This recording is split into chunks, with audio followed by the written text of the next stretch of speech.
today? First off, pleasure to be here with the Hammer Man himself, slamming down the hammer on as we always do, and the chat as well. It's going to be awesome. So today we're watching Hikaru. He's also with a little smirk as well. He's ready to go. But I think expectations wise, it's going to be awesome. He has the black pieces. He looks like he feels good. So I think he's gonna. I feel a dub today. I feel a win with the black pieces and the draw with the white pieces for whatever reason. But definitely, just that's how I feel. What about you, Hammer? Well, I asked Hikaru yesterday because I'm very interested in the psychology of whether you have the black pieces first or the Mm, white pieces first. deep. And I feel like when you start out with the white pieces in game one, you're going to want to be quite aggressive trying to get the lead in the match. Right. Whereas when you start out with the black pieces, you're reasonably happy with the draw because you feel like, well, then I can decide everything on day two with white, and also you want to be very cautious about potentially getting into trouble with black and having to come back in game two. And Hikaru responded to my question saying that he was actually very, very honest and said he very much prefers having the black pieces first. And so I am very optimistic today Mm-hmm. about the match as a whole. But in terms of aggressive play from Hikaru, I just don't think that's in his favor. I think he should focus on being solid and his opponent, a number 100 ranked player in the world, if his opponent isn't really willing to try, I don't see the benefit in Hikaru going out of his way to create winning chances. Right. I like that. Going out of his way is the word you used today. Is going out of his way to do it. In fact, oh, we got moves on the board. D4. All right. So what does he play? He plays D5. I mean, he's played a little bit of everything. In fact, what D5 is what I'm expecting. Yeah, so D5 and these kind of Queen's Gambit declined variations is what he played yesterday in the playoff versus Karthik. But in the regular game against the Indian opponent, he played the Queen's Indian, which is the same start that he's doing right now. Getting the knight out is super flexible, then opening up with a pawn to get the bishop into the game. And now basically comes decision time on the next move. Do you want to try and play the Queen's Indian, which is like an early fianchetto with the bishop? But actually, White's attempt at a fianchetto with the bishop kind of prevents that Queen's Indian opening Hikaru played 2 days ago. Yes, and it looks like we have the Catalan. Oh my goodness, man, that's a hard. Those are so annoying. Those squeeze type positions, and like from the black side facing it. Now, of course, let's see how he handles it today. Is he going to take on C4, play the A6 and like BD7 stuff, or like is he going to go with the bishop before check? Catalans. That is one that I am not the biggest fan of. Are you a Catalan player? Many different options. I played the Catalan both with white and with black, but it seems like the Catalan doesn't really suit Hikaru's mood today. And I would say Hikaru is going for one of the most aggressive options against this very solid white opening. Hikaru's played the move c5, immediately challenging white's center. And that's the problem for white in choosing this move order. Normally, when you play the Catalan, you go with your knight first, wait for black to put the pawn in the center, and then you do the bishop fianchetto trying to look down the board. By playing this fianchetto move, when you get your bishop to the side and pointing through the center and down towards the black queen side, by playing this order of moves, white is effectively preventing black from playing pawn to b6 because black is not in time to do the counter fianchetto, seeing as how the white bishop then can just capture. But the problem is you've committed to this plan of moving your bishop to the diagonal a bit early, which means when Hikaru now switches to c5, which is the Benoni opening, The way to punish this style of play from black is to proceed forward with the pawn in the center, but this pawn will now be blocking the bishop's placement in its fianchetto position, and this is considered one of the best ways of playing the Benoni for black. This is considered pretty much the worst white setup against the Benoni. So I'm really thrilled by this start. And I would say that Hikaru is showing some aggression here early on.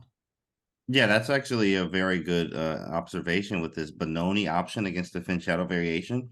If you could just play the Benoni all the time, I mean, yeah, it would be great. But of course, they do say Benoni. Even when you get a good Benoni, it's still a Benoni. But it actually is, as Hammer said here, with this variation in particular, this is the best possible scenario you can get for Benoni. Some of the most aggressive positions or games that you will see even from Grandfather Tao would be in actually the Finchetto variations of the Benoni here. So we got a Benoni, a Finchetto Benoni. He just running through the moves.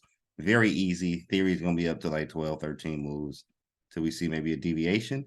But this is going to be nice. We're going to have an exciting game, guys. That's nice. At least we're not going to have a 40 move in game, you know, or from move 12 or something like that. So it's pretty good. Let's say Obi-Wan Benoni. There it is, Wandering Bishop in the chat. Obi-Wan Benoni. Very nice today. Hikaru continues with a d6, and after knight c3, we get the early trade in the center. And this is part of the reason why the Benoni is considered such an imbalanced opening, because now black has a 3 versus 2 on the queen side of the board, whereas white has a 3 versus 2 in the center of the board. And Hikaru then, one of the main plans for black would be to push his pawns up where he has a majority of pawns. Hikaru then also, he goes for the fianchetto, but there's a big difference here. There are no white pawns that can be placed to hinder the bishop's influence down the diagonal for white. However, vice versa, there is a white pawn blocking the prospective brilliance of the fianchettoed white bishop. So white has an advantage in space in that the d5 pawn is more far advanced than black's pawns, but there is a disadvantage as well with that pawn blocking its own bishop. And the players just do quick development here.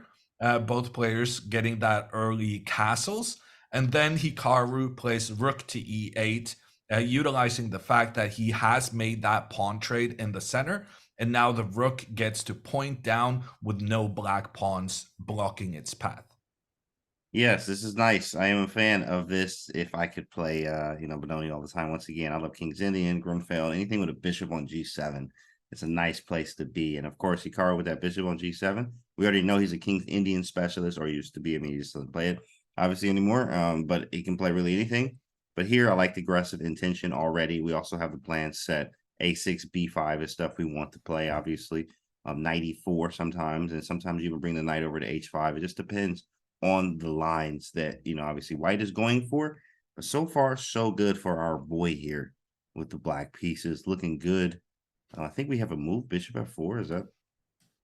Yeah, so live? Bishop f4 is considered the main move by white. And there are some very intriguing variations here. This is a very combative opening. It's one of the most exciting ways to play against white's Catalan when white uses this early fianchetto move order. And one of the main plans I want to highlight is that the move you mentioned, James, knight to e4 is a distinct possibility either here or in the near future. The idea of this move is to move the knight out of the path of the bishop so that the bishop is no longer blocked, but we're also challenging the white knight, meaning that when that knight is traded, And not only did we move the black knight blocking the bishop's path, we also moved the white knight. And suddenly this bishop is a potential monster early on. The reason Hikaru is probably not going to play this right now is because after knight to d2, this line has a bit of a bad rep. The rook steps back, but then the knight comes up, coordinating together with the bishop against the d6 pawn, which is difficult to defend. For that reason, when people played this way, they often gave up the rook, realizing that they were gonna have some problems with this d6 pawn if the rook retreated. They give up the rook, ruin the pawn structure, and then grab another pawn on the queen side, giving now black a 3 versus 1 situation there. And this was a main line in this variation for a long time. Unfortunately, computers then made a discovery that somehow white could push these pawns very, very quickly, and that this variation here was good for white. But it showcases some of the potential that resides within this opening. Hikaru, he plays a6, going for that b5 plan. And now after a4, I'm going to give you a chance to speak, James. I just want to mention one little thing, that the insertion of the moves a6, a4 is sometimes very beneficial for black, because now you get the another possibility to move your knight up in the center. And then when your rook gets kicked, like we saw before, now the rook actually has an interesting square on b4, because this white pawn has proceeded past the a3 square, and no longer has the possibility of kicking this rook. So I'm very intrigued by the opening today, and like you said, I think it's going to be an exciting game. It absolutely is. It's going to be a very exciting game, I think, especially with, I mean, it's happening on the board right now. A4 just happened. We can definitely play knight e4. It's really, you have knight h5 too as well as another option. Just depends on how he's really feeling. But knight e4 or knight h5, I mean, you've really covered everything, in fact, in this opening here, because this is good. We're getting free lessons here from Hammer. Hammer is a Benoni expert. Yeah, Hammer's an expert in probably everything. But in fact, we do have, it's very nice to know that we have the Benoni. I am definitely not a Benoni expert. I am the complete opposite of a Benoni expert. But since I have struggled against the Benoni in my time, I have spent, maybe extra training to kind of try and understand what is it about this opening that I'm just struggling with, especially with the white pieces. And I think this in particular, I've been very eager to try and play with black, because I think that the lines that arise are just really, really fascinating. And at my level, I often play tournaments where I'm much higher rated than my opponents. So having openings in your arsenal that are combative, even with the black pieces, is very important, and that's why I'm so excited about Hikaru exploring this Benoni, because he didn't have to. He could have gone for a much safer approach, but he said, "No, let's have a fight." Right, let's have a fight. I mean, the man looking fresh there. He's trying to punch his ticket, to the next round. Also with the black pieces, if we strike first here, and we have white, I mean, you just can go wherever you want, like you said before, as he prefers to have. The black pieces is very nice. It's very comfortable too as well, having the fin shadow variation against the Benoni. Again, having the Benoni is very, very good against this variation in particular. So having the knowledge of the different openings, he's able to use that here as he's thinking, pondering, as I'm looking at the cam. What do I do? Knight h4 or knight e4, chat? Knight h5 or knight e4, chat?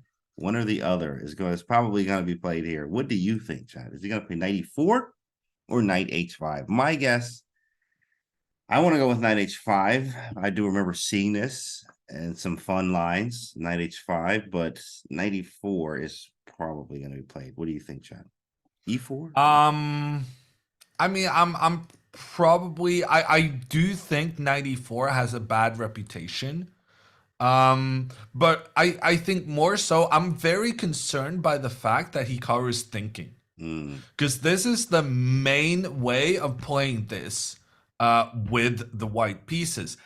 After Hikaru made the decision on move 3 to challenge the white pawn in the center early, everything that has followed since is by far the main move for both players. There has been no surprises since this invitation to the Benoni from Hikaru, which is why I'm wondering, well, Hikaru, you're the one who wanted this situation. Why are you now thinking for 5 minutes? yeah, yeah. You should be super well prepared in this opening, seeing as how it was your choice to go here. And frankly, when I studied this opening myself, I'm pretty sure I decided that I wanted to play the move knight to a6 here.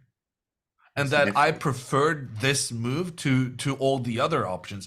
In this situation, black has so many different moves. Pawn to h6, Yeah. pawn to a3, bishop to f5, knight to e4. Black has a massive choice here. But after a6, you lose out of on some of those choices. In particular, the move I deemed the best, Hmm. which is the move knight to a6. So I guess now Hikaru has, well, he can still go h6. He can go knight h5 like we talked about. He can go bishop f5. He can go knight e4, but he can no longer go knight a6. And yeah, I don't like the fact that he thought for so long in what should be his preparation, but he does go with this knight h5 in the end, which was the computer's top choice. Knight h5 on the board, chat. Knight h5. And now I don't remember what to do. I think it was just knight d7, knight e5. If the bishop moves, then we go Yeah, knight so d7, that's knight the e5. key, right? That's Right. why we're attacking this bishop. We want to improve the positioning of our knight, and seeing as how we move this pawn up, we can no longer get the knight where the pawn is standing. We cannot put the knight where our opponent's pawn is guarding. So we need to get this knight to the d7 square. However, if we go there immediately, we're blocking the queen's protection of that pawn. So knight h5, simply attacking the bishop so that we may play knight to d7 next. Yeah, so there's some variations where they just don't move it, but then we'll just snap the bishop and be totally fine, as we'll have the bishop here and we don't have to worry about an opposing bishop, dark square bishop. So that'd be great. Yeah, no, that would be fantastic. Like I showed earlier, there are some variations in which we even give up our rook to get rid of this bishop. So we would be thrilled to take it out with the knight. I think the theory is bishop e3, or maybe it's even c1 too as well, but bishop e3 and No, knight it's g7, or definitely bishop bishop g5. g5. Honestly, I'm super surprised Benjamin is thinking here because you don't really have a choice. You need to move the bishop, and the point Wow. about bishop to g5 is that you move the bishop while also making an attack against the opponent. And essentially, white now is trying to lure black into playing pawn to f6 because black is saying, well, you attack my queen, I just use a pawn to push you back, and then you'll have to move the bishop again. And while that is true, and while the bishop will have to return all the way to the start, the problem here is that the pawn on f6 is just awful. It's blocking the bishop, and it's also blocking the knight's return. Oh yeah, and you know what? It's probably, so is it bishop f6 after bishop g5, or do we go queen c7 just to get out of the way? I would say those are the two options at the very least. Or maybe also queen b6 b6, if yeah. we want to be very greedy, pointing down on on white's position. Bishop f6 seems like a good move to me, Queen c7, I think, is the theory. But one of those, I think we're gonna be seeing. I do like Queen C7, but I mean I like B6. I like to make threats. So Queen B6 does hit B2, make you do something. Then I get the free move Knight D7. I just get the free tempo, which I'm always a fan of. There might be Queen C1 or Queen D2, which is totally fine. I just go Knight D7. I develop my pieces, and we have a position. The question is, what do I do with my light square bishop? At some point, and the knight on h5 is kind of strange, which we do have to deal with that at some point too as well. Maybe moving the knight back to f6, trying to trade with knight e4 at some point.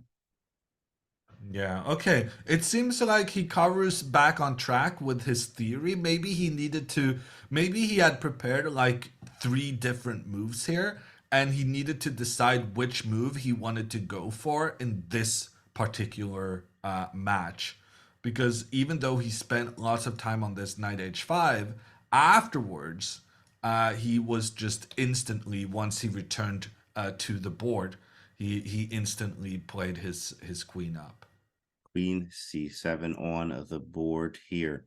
We're going to see knight d7, knight e5. We're going to see some maybe kicking that bishop away. The knight on h5 is pretty ugly, so we are going to move it back at some point, maybe even go for knight e4. We have to get this b5 break in too. It's just going to take some time, but I do like black's position, obviously, with the dark square bishop, just being a fan of obviously having the kettle bishop. Big fan of this with the black pieces. So you have to see, as the game unfolds, but it's still theory so far.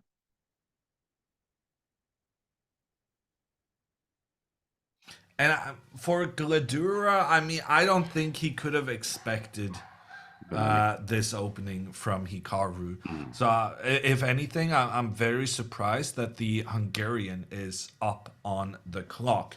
But speaking of Benjamin Gledura, we should try and get to know this guy. He is going to be Hikaru's opponent for at least the next 2 days, maybe even 3 days if a tiebreak is needed. And this guy is ranked 107th in the world. He became a grandmaster at 16. And Hikaru said yesterday when we asked, "What do you know about this guy?" He referenced a very famous game, the most famous game Gledura played, which was a pawn endgame he had Wow. against Vishy Anand, Okay. beating Vishy Anand in a very nice pawn endgame. That's how he got his name recognition Whoa. within the top tier chess community. I didn't ever, yeah, I knew about him. I just didn't know the story. And that is amazing when you're able to beat, of course, someone as good and as strong and as legendary as Vishy Anand in any format, but let alone an in game. So that's pretty nice there. Very strong, as you can see, the young guy. Pretty good, but he is facing Hikaru Nakamura. It's going to be a tough battle for him. It's always going to be tough when he paired with Hikaru here. But Benjamin Gledura, 2645, great rating there. So Hikaru definitely had to come with some combative, which I do like this Benoni decision. Because, as you said, being a higher rated player, right, you have to go in here like, hey, I need to have something ready that's combative so that we don't have, something they could peter out to a draw like we even saw in the last round, in Well, I fact. would say that's particularly the case in tournaments with like 100 players, Swiss format playing against each other. But seeing as how this is a knockout tournament, in knockout tournaments, you would think that having a more solid approach, it makes more sense because essentially, if you don't lose a single game, you're gonna win the tournament. That's kind of Yeah, if you don't lose any games, you just win the don't. World Cup. That's how it works. So the knockout tournament format is kind of weird for chess in that it actually benefits solid players and it benefits people not taking risks. But then at the same time, it also benefits those with incredible mental stamina, which I think is very, very well. Both of those things I think is very good for Hikaru because when Hikaru gets in trouble, he's an amazing defender and he showcases through his Twitch streams that his ability to just keep going and going and going day after day after day is just so high. And hour after hour, all the practice that you get from that, especially playing 2 Title Tuesdays, streaming both of them, talking to the chat, and everything else that goes on, being a streamer, obviously, and behind the scenes, and playing high level chess, definitely translates to the board and also the mental fortitude that it takes to be able to sit here and the stamina, right, to really make it work at this high level here. Very good to see. Very, very good to see and be a part of it. So Queen C7 was played, and Benjamin Gledura sat in the think tank. So he's now thinking for maybe, I don't know, what, 5-6 minutes now. What do you think he's going to play here? There's a lot of options, obviously, but what Yeah, do we play as white? there's a lot of options. And that's why he's thinking now. This decision he makes at this point will define pretty much the next 5 moves of the game. He needs to choose a plan. He got all his light pieces, minor pieces, into the game already. He already castled. He did all the obvious stuff, which is what makes this moment difficult, because now you need to go into the non-obvious. Like normally we say don't move the same piece more than once in the opening. Well, now we're out of the opening. This is the middle game, where maneuvers is a staple of that part, and maybe you do want to move a piece for a second time, maybe even a third time. And I'm thinking of the move knight to d2. This is a very interesting move because the knight wants to get to the c4 square. If the knight could sit here unopposed, that would be very beneficial for white, because this is one of those squares where Hikaru will struggle having a pawn attack the knight and kick the knight out of its placement. That being said, I am of the belief that knight to d2 would be a mistake. Is there a in H6 this bishop position? E3, like sack the rook on? Yes. Man, that's sick. And then what do you follow? Like Queen E7 or something? But like just the fact So that h6 then right, would right. attack the bishop. The bishop is lacking retreat squares as a result of that knight blocking the bishop's escape. And when the bishop aligns itself on the same file as the rook, this is a classic chess sacrifice, giving up a rook for the bishop in order to ruin the cooperation between White's army, and in particular the square e5 now becomes incredibly good for black, because as a result of this trade, previously the white pawn on f2 could potentially challenge a black piece that made its way to the e5 square. But one of the main points of this sacrifice is making sure that now the e5 square will be amazing for black for the rest of the game. And even if white manages to complete their maneuver, the knight will be traded and the bishop will have this incredible placement, potentially attacking towards the white king. So this is the computers initially don't actually like this idea, but what humans have, well, we have some experience, human experience, from the last 60 years. right. uh, Sacrificing and these things. and what one of the discoveries we made was that sacrifices such as this one is rather unpleasant to face, because white now struggles to find good placements for any of their pieces.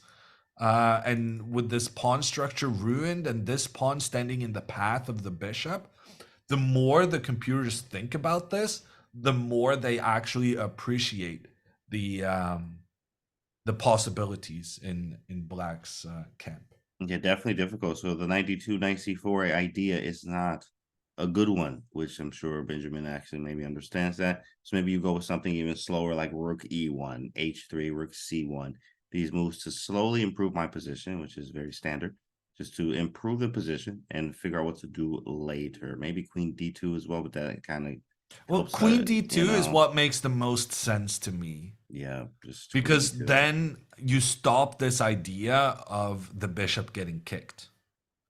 And now maybe 97. Well, yeah, so knight d7 has clearly been Hikaru's plan ever since he moved his knight into a slightly worse positioning, but in order to stop the bishop from attacking um, the d6 pawn. That was part of us wanting to get the knight into the game. 97, 95 looks good there. And we have ourselves a nice position. Rook already on an open file. Bishop h6, we go bishop h8.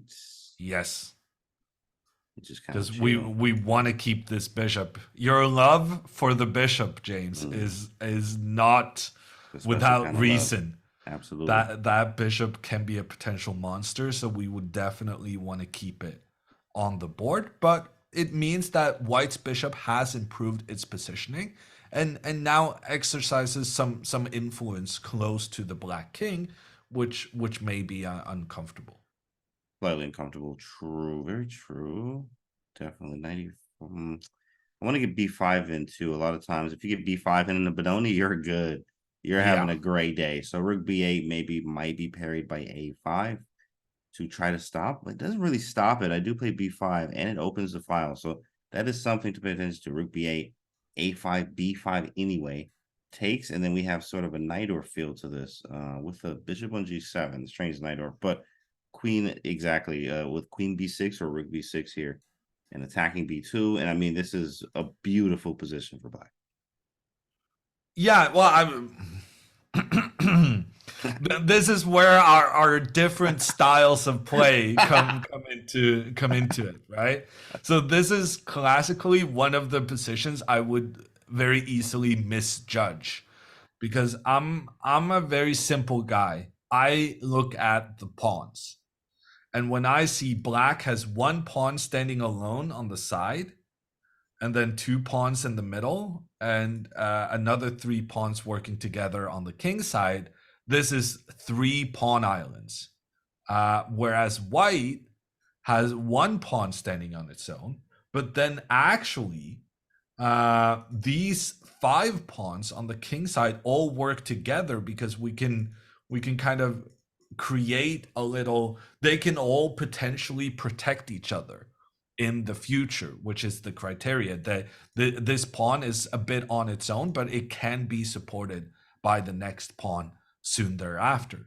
So in my very rudimentary understanding, oh, I missed out on this entire variation we made. But in my very rudimentary um, understanding of chess, I'm like, having your pawns work together is better than Right. having them not work together. 100%. But that's actually not always the case because here you can see that the black rook is better placed than the white rook. The black queen is better placed than the white queen. This bishop Man. is literally on the worst square on the board, right? The corner is supposed to be worst, but it's actually still a monster pointing down the board. And that's why these positions are so interesting because it's a clash of ideas. It's a Right. clash between long-term thinking and short-term thinking. Right, right. Long-term thinking and short-term thinking here. And a lot of the, well, of course, aggressive players we just always lean towards our aggression. And having this on the board, I am feeling so good with the black pieces. I'm like, hey, let's go. This is you have these things that you have to handle. But if we do reach an end game, it is going to not be the prettiest for me due to the pawn islands having one extra than white does. But I do have some pressure, compensation, I would say, of course, especially with the B file being nice. My bishop on c8 is pretty gross, but it can probably get out at some point as well here. It's a nice line. Yeah, and that's the key problem, right? Yeah. This bishop just doesn't have a future. Right. But the same can kind of be said for white's bishop. Oh, with the bishop. Because the white bishop is being blocked by its own pawn. So one of the arguments here is that white's bishop is just as bad as black's bishop, and so they kind of cancel each other out. That's correct. I actually like whites a little bit because of the like you mentioned. I mean, okay, I played b5, but my pawn on a6 is really weak. So the only thing defending it is the bishop on c8. But then again, white's bishop is hitting, biting on granite. It's what they say in the books, right? The pawn is just blocking it. Oh yeah, I guess they cancel each other out there at that point. And then I guess I don't know, what does white do? Rook e2, rook a2, rook b1. But this is all hypothetical. This could happen. Let's go back to the main, see what happens.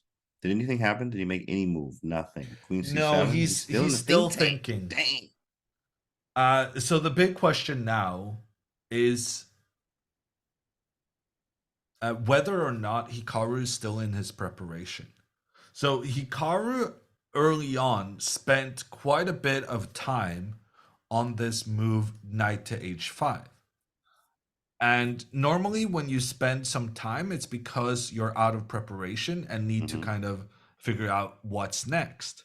Right. However, my theory is that Hikaru spent some time here because he had prepared a couple of different options and decided at the board which one to go for. So he's actually still in his prep. He just needed to decide the route moving forward. Whereas Gledura here taking his time, like he's not deciding, but well, he is deciding between different options.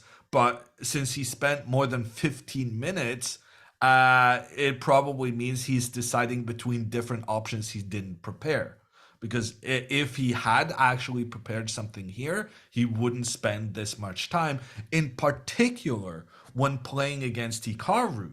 Because when you're playing Hikaru, you know that the time is going to be a big part of the game. He's going to try and play quickly and put you under pressure, and you wouldn't spend unnecessarily loads of time if you could avoid it. So if he was in preparation, he would have played already. That's my theory. I do like to see Hikaru walking around with the confidence. That does elude a lot of confidence in positions. I mean, yeah, still early in the opening, but lots of times putting you under pressure psychologically. He makes quick moves. You know who I am. I stand up and I just walk around, and you have to figure this out over the board here. There's lots of plans, and Gledura is really the think tank here. If we see him on the cam there, hands on head, in the zone. What do I do? Where's the plan? And sometimes you overthink things, but also he does need to complete the development, connect the rooks. He wants to figure out how to do that. Of course, you have to play one move at a time. What they say, like, how many moves do grandmasters see? And they're like, one move at a time, but it's always the best move. I forgot who said that, but it's a thing to understand that you got to make a move somewhere, but it is very important to figure out where that move is, because that dictates the next five. Yeah. No, I'm honestly not sure. I'm honestly not sure how he's going to continue here. But that kind of also speaks to how many different options he has available to him. But the problem for chess players having a lot of options is that they then spend so much time on it. I usually say you don't need more than a recapture with two different pieces that can recapture Yikes, that's for a tough. chess player to spend 30 minutes pondering the decision, right? Right, because You you have to just see it need all the a way down. 50-50 decision, and a chess player can spend forever on that. Okay, we gotta move. Here we go. Here we go. Pawn to E4. e4. I was not expecting that at all. Controversial decision. Was not expecting it 100%. Not a fan of it, in fact. I liked it. I mean, I feel great here. I think it's creative, but I just don't like it overall. So this is a pawn sacrifice. Let's get first 100%. thing out of the way. If Hikaru now captures the white knight with his prized bishop, that knight being removed will also remove the defense of the e4 pawn. White will recapture. We can take the pawn in the middle with our rook. But you will note the eval bar going a bit crazy on the side of the board, because here, in fact, the opening up of the center, white being able to put pressure down there with the rook, white is in fact very happy to sacrifice a pawn because black gives up their magnificent bishop, gives up one of the main defenders of the black king, and black is kind of playing without the entire queen side. These guys are just not participating in the game. So white has the possibility to strike hard and early here, and probably win the game despite the little pawn deficit. So Hikaru's not going to accept the sacrifice. But there's actually a different reason why I'm saying this choice is controversial. And that is bishop to g4. In the Benoni, the general consensus is that this black light squared bishop is the most difficult piece to find a good placement for. And we saw that in the variation we studied, right? We had this whole thing planned out, and we were happy with this bishop, the rook, the queen and rook. We were happy with those pieces, but we specifically said this guy on c8 not really doing much and not really having a plan to do anything within the next 5 moves either. So going back to the current position after e4, this is very controversial because it allows Hikaru to trade off what is traditionally his worst placed piece. With the bishop coming up, pointing down on the knight and on the queen, the knight cannot escape because then the queen will be captured, which is different to the situation we had earlier on. Hikaru could have played bishop g4 earlier, but the difference is that here, white doesn't need to allow the trade between the bishop and the knight. White can here retreat the knight, making sure that black doesn't get rid of the bad bishop. So that's why e4 is a very committal decision, because it allows Hikaru now to trade off what is traditionally his worst placed piece in similar situations. Very nice. It actually, makes the light square bishop for white even worse now. Of course, as you see this a lot of times in King's Indian-esque with a bishop on g7. But the bishop is now highlighted on g7, even stronger. I mean, even the d4 square, as you mentioned, bishop g4. We bring our knight over to e5. Somehow playing b5 too as well and getting a knight to c4, and this could be disastrous for Actually, I disagree with you, James. Ooh, I like that. I'm always a Yeah, fan. no, Always a because fan. e4 is actually an attempt to both block this black bishop and activate the white bishop. The reasoning for why white tries to play e4 in these situations is because you're hoping to push the pawn further next. So say black plays something like b6, then white would continue forward, Bishop takes. give up the pawn, but in giving up the pawn, you block the black bishop, but you also, after knight to d2, for instance, you open up for the white bishop because now you got rid of the black pawn that was blocking the white pawn, and white can try to push that pawn further forward, which in turn does open up for the light squared bishop. So the point of e4 is pretty much to continue further forward and sacrifice to both block the diagonal for black's bishop and kind of open for whites at the same time. And that kind of explains why Hikaru chooses to go knight d7. He doesn't go for the bishop trade. He does respect the bishop pair, which of course, I must respect his respect. Same. But he also then immediately says, I need more control of this e5 square because I need to make sure that when the pawn push comes, if I now capture with my pawn, white is very happy. Even though white loses a pawn, now this guy is blocking the black bishop, and it has opened up for the white pawn to continue forward so that white's bishop gets into play. 97 I did like because I'm not a fan of giving up the bishop pair and like ever. I just don't like doing it. Later on, positions usually open up at some point by pawn trades. And when pawns are traded, then the bishops do get obviously active. So bishop g4, yeah, okay. Bishop g4, bishop takes f3, 97, right? Plan you can go for whatever. 97 I like a lot more. I do like this. Even though the bishop's still on c8, maybe we can get it out later, obviously. But knight e5 now is this our next move? Hammer 95.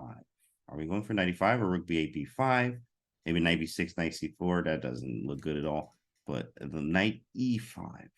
It's on d7. I really like your plan with rook b8. I feel like that's what you said very early on, that you want to push the pawns, and it's just in the spirit of the opening. One concern I have is the funny thing about chess is that you're only controlling a square if you're not standing on it. So when the knight is on d7, it's controlling the e5 square. But when the knight moves to e5, it's actually not controlling the square anymore. You're only controlling it when you're getting ready to move to it. And the reason I'm concerned about that is because if we move the knight up, I'm thinking maybe we then provoke a trade and allow white to push the pawns further on the next step. So I wouldn't want to. I feel like moving up to this square would actually help white with their plan of sacrificing the pawn, because it would eliminate the white knight and open up for the pawn to push forward. I like it. Rook b8, b5. We're going for b5, and we live. We got the bishop on g. Is that a move? Queen c2. He just played that. Yep. That's live board. Okay. Rook b8. a5, b5. Yeah. We going down this route. We are going. We kind of looked at this earlier with the knight. Where was the knight at? Was it on d7 or something? We had something like this earlier. Very similar. I guess we had the queen on d2 and the bishop trying to trade. Right. But other than that, this is just classic Benoni play. Trying to advance this 3 versus 2 pawn majority. Rook b8 coming. Definitely like it. Yeah, again, if I could play with Benoni in every game, absolutely, that'd be great. But you get those Benonis that are pretty gross. We're like knight on g7, bishop e7, pawn on f6, pawn on d6, pawn on c5. It's pretty disgusting. And you're just kind of defending. But these type of positions, Finchetto Benonis are the best type of Benonis you get with the black pieces that we mentioned before. Rook b8, we get a comfortable b5, maybe not super comfortable. Rook b8 on the board, played very quickly. Yeah, and that speaks to Hikaru's confidence, right? Absolutely. It's his face too on the camera too. As I'm looking at the camera there, he's had the little smirk. He always has the facial expressions when you read them. And you're like, oh, he's like, oh, he doesn't like that. You're in trouble. He was like, that's not right. Something's wrong with that. Rook b8, real quick on the board, hit the clock, get up, walk around. Classic. We actually asked Hikaru about some of his facial expressions yesterday. I had this theory that Hikaru was shaking his head when it looked like it could be a draw by repetition. And I had this theory that Hikaru was just faking it to make his opponent think that he was unhappy with the draw. Right. And we asked Hikaru about it after the game, and he was like, "Yeah, no, I was definitely faking it. I was trying to induce him into going for the draw." Wow, induce him, and look at that. The facial expressions caught him there. I've actually done that recently in a game where like I was reaching for a piece, even though I was setting it up. I knew that I was like, okay, I'm slightly worse here, but I'm gonna act like I reached for one, and then I moved another, hoping that he would just like, oh yeah, okay, let's go for this, because he thought we had me, and then I found the sacrifice. So it was kind of like cool to use. Hikaru was using a little bit. A draw. Psych, gotcha. Yeah. Now you in my ball court. Now you're in. Let's go, boy. Let's go to the Armageddon or like the tie break where I'm going to crush you because I'm just better. and speed, Yeah. stuff like that. His That's pretty opponent fun, didn't bro. fall for it though. His opponent avoided the draw but ended up losing instead. Yeah, So it worked it out for worked anyway. Hikaru. It worked anyway, guys. You have to use everything in chess, everything, even the fake outs. Yeah, no, I tried to I have some acting fake outs, like you said, In the game, that's so in my cool. games as In well. your games, yeah. It's a cheap way, but it If works it quite a works, it few wins, times. bro. Exactly Yeah. right. It's work. Hey, keep it, man. Shoot. Exactly. We got to get it however we can. By the way, A5, I think, is played. So Hikaru's move now. Okay, A5. Well, Hikaru is so what this A5 move does is that it prevents Hikaru from getting the optimal pawn positioning in chess, which is one pawn next to another. And this is so effective because those pawns are then both on dark squares and light squares, meaning that they control both dark squares and light squares ahead of them. And yeah, that's what you want in chess. Two pawns standing next to each other, and the higher up the board, the better. And to prevent this, Gledura is pushing his pawn forward, which does not allow these pawns to stand next to each other because of a special rule in chess. We're gonna see an en passant here. En passant, chat. Some en passant is forced. It is not forced, but en passant should be played if B5 is played to get rid of that Chess.com pawn. has some really nice stats on how often you do the en passant when you have it available. Oh, what's the stats for it? So Or you have to see it it. tells you how many Oh, times you could have done en passant, wow. That's and then cool. it says how many times you actually did it. Oh, And that's mine sweet. is about 50%. Oh, I gotta go find mine. I actually never looked at it. 50%. Wow. Yeah, no, so 50%. Anarchy Chess would not be happy with me. Yeah. But the thing is, very often when you have en passant available, I guess oftentimes part of the reason why you had en passant is because you were trying to prevent something from the opponent, like Benjamin is doing here. He's trying to prevent Hikaru from getting those two pawns next to each other. Hmm. And that's why you quite frequently do the en passant, because in theory you do not want to trade a pawn that's higher up the board against the opponent's pawn that's barely into the game. Right. So personally, I feel like 50% is reasonably high, um because you are trading a more advanced pawn against a less advanced pawn when the en passant happens. Yeah, you have to. I mean, pieces are pointing towards the queen side. Obviously, I mean, Caro knows this. That the plan usually is on the queen side. In the Finchetto Bendonis, you actually do have some nice king side attacks, but not in this variation in particular. Well, white's just very nice. The development pieces are good. You're not attacking anything over there at all. So everything's on the queen side here.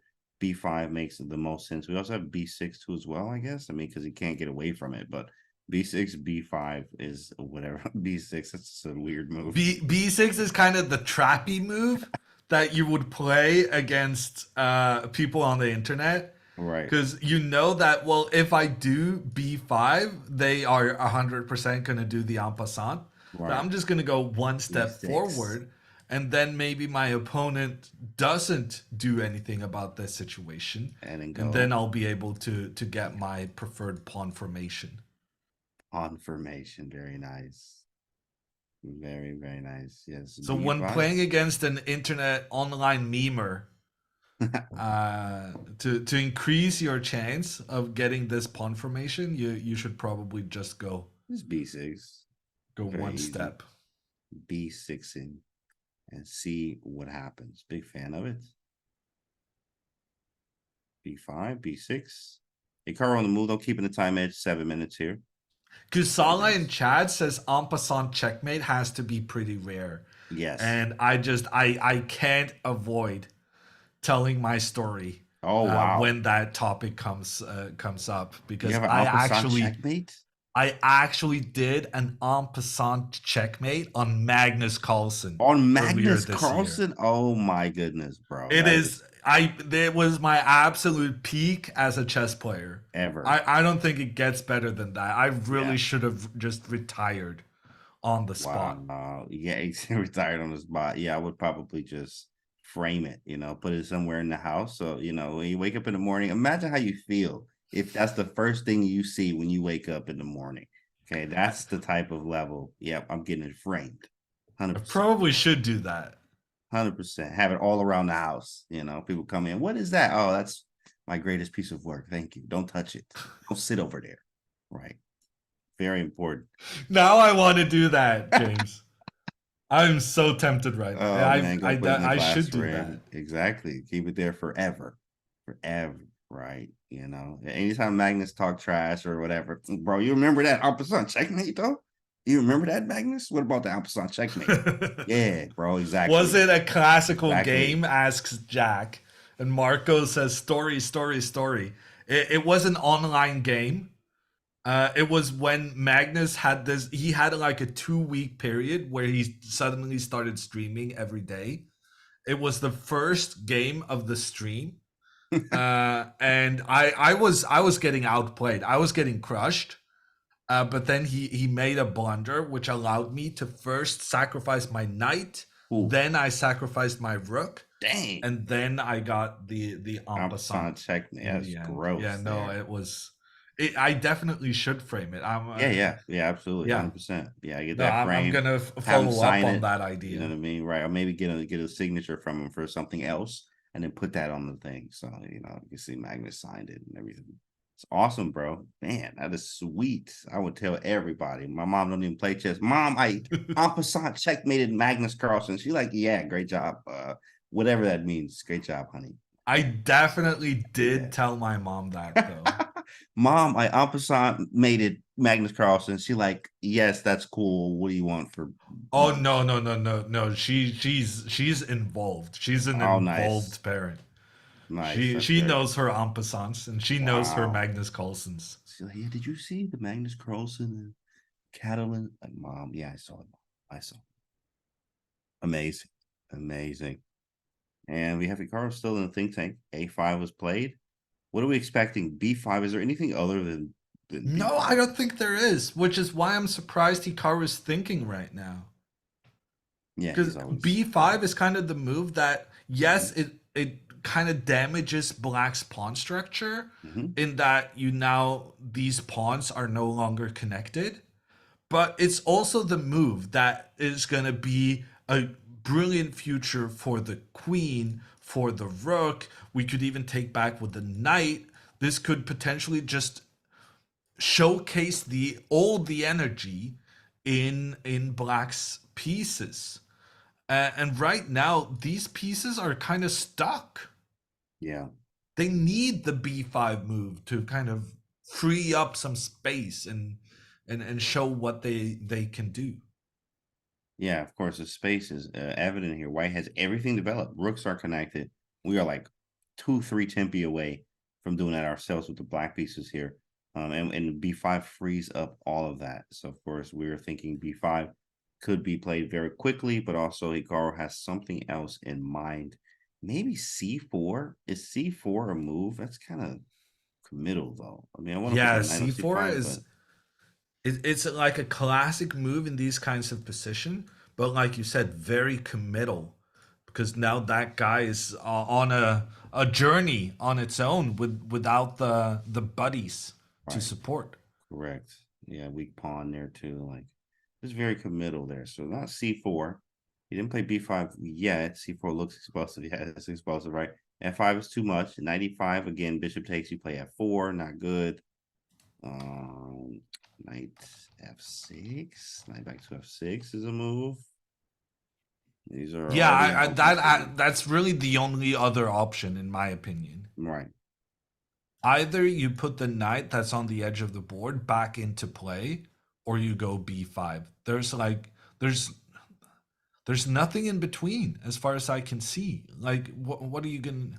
I guess you could potentially go knight e5, but I really dislike this move Right. because I feel like it helps white With the be plan. aggressive with the pawns. Yeah.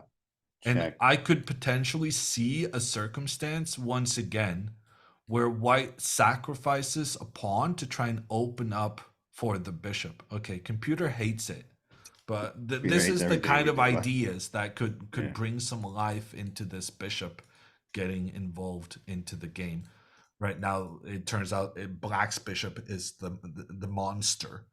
But yeah, these are the kind of things Hikaru's gotta be watching out for. Carl has to watch out, indeed. But he's also caught up on time here. Benjamin is, but this is good. We get up on time so we can use it when we need to and not be down so much time, or we even out the time, which is totally fine here. Again, definitely a fan of Black's position. Bishop on G7. I'm always in a good place with a bishop on G7. So B5, definitely looking like the move we are going to see from Hikaru. Most likely. Yeah, I don't really have any other ideas. Same. What about you, chat? Chat, what do you think? Anything from you, chats? B5, B6, knight F6, knight E5. These are all the moves Yeah, we're I going to mean consider. these are kind of like the three moves. Yeah. The only three moves we can really consider. Which one is he I going mean, to play you could for? play something like h6, but to me H6. it just feels like we're pushing the bishop into a better position, Bishop which E3. you generally don't want to do. You don't want to force your opponent to move to a better square. Yeah, right. I was like, yeah, we gotta go here. Yeah, especially H6 also now it's a weak pawn as well, and we have to deal with it. We can't really use the bishop. But on G7 now has to defend H6 and be a monster on the diagonal, the H8 A1 diagonal. It's just difficult to do both of them. And he may have to play something like King H7 to try to make everything defended. But then you step on the line of the queen immediately, right? Which is later on could be a problem. Even G4, G5 might be something as well. So super annoying to face. Mate in 27. Nice chat. Yeah, there you go. That's what I'm talking about. Mate in 27. Wow. Honestly, could happen. Yeah. Hikaru As winning if it this does game with happen. a checkmate on move 42, I wouldn't dismiss it out of hand. Is that B5? Is that on the board? It is. It is on the And we're board, gonna chat. see an en passant. B5, B5 on the board. Honestly surprised he didn't do it already. Yeah, like 10 minutes ago, right? But I mean, he thought about it. I liked it. I liked that he used his time edge that he had and to Oh play no, I B5. meant Gledura. Oh, Why he's en hasn't passant. Gledura done the en passant? Yeah, en passant force chat. Like he didn't do it. Get the arbiter. He didn't en passant. Nah, bro, he's cheating. It is not forced. It is an He 100% spent a nice solid minute, but he does go for it in the en end. passant. Hikaru takes back with the queen. Now his rook and queen working together against the b2 pawn. If white loses this pawn, white's position is just going to crumble. Yeah. So if that pawn is lost, that pawn was guarding the knight. And the knight was the only thing stopping the bishop from being a complete monster. So here, losing that b2 pawn is much more than just losing a pawn. It's activating the black rook, but also bringing this monster bishop into life. Because when the knight loses its footing, and if it has to move away, the bishop is just dominating all of these squares. Dominating the squares. I mean, wow, like that whole queen side is blown up after this queen b6 move there. Lots of pressure on the queen side. So white has to deal with it with moves like rook a2 or moving rook f to b, rook a to b, something to b1 to defend it. And then we have to figure out what we want to do as black. And that is probably where we're going to spend some time from Hikaru there. I mean, 95 jumps out, but then, the bishop, like, what do we do? Our pieces are still kind of stuck. Like the knight on d7, the bishop on c8 needs a job. So it looks great. Absolutely, we did gain some space here, but now the Yeah, rest has to so be quite black precise. has four pieces that are just really, really good. Right. And then it becomes a question of how to maximize the remaining three, the two knights and the c8 bishop. Maybe a queen b3 So after a rook I'll b1, put rook a2 on the board because I think that's a2, the most obvious. and then queen b3. Maybe try to trade them boys off. I want to put the knight on b6, play knight c4 at some point. Ah, that's probably a very good idea going for the queen trade. And if the Take. queen trade happens, you could potentially find a very nice route for this knight. In effect, one of the points of the queen trade is that when the queen moved, you now have this b6 square open for the knight, which it needs to use in order to get even further up the board. Absolutely, I like it. You also mentioned, of course, with the a pawn gone, we can go rook b4, and that rook b4 is clutch, very clutch, because of like the knight d2 maneuver. It hits the rook, like you gotta be careful. So yeah, with the rook being on b3 is quite vulnerable, but it helps me. Now I can go knight b6, knight c4, and then we'll have something. There's gonna be a time to strike somewhere. As you mentioned, the three pieces: the knight on h5, knight d7, bishop c8 eventually is going to come to light that your pieces are bad if we don't do something about it quickly. But I do like the queen b3 option is very good. I mean, at least we trade when we have less space, which we kind of do. I mean, we got some space now on the queen side, but again, those pieces are kind of still undeveloped. Yeah. Maximizing it. Okay, we are out of the opening. We're into the middle game. It's all about planning, strategizing, maximizing the potential of your pieces. We're concerned about these three for Hikaru, but we're very happy. Let's put them in green then. We're very happy about the bishop, two rooks, and queen, utilizing the open files and the open diagonals. We're going to take a break now, letting Benjamin ponder on how he wants to deal with this immediate threat against the white pawn. Wow. He moved Bishop C1. Yeah, this is a dub. This is a win already, Hammer. I'm kidding. But at the same time, that's a strange one, right? There's reason to be optimistic. He actually goes all the way back with his bishop to keep that pawn protected.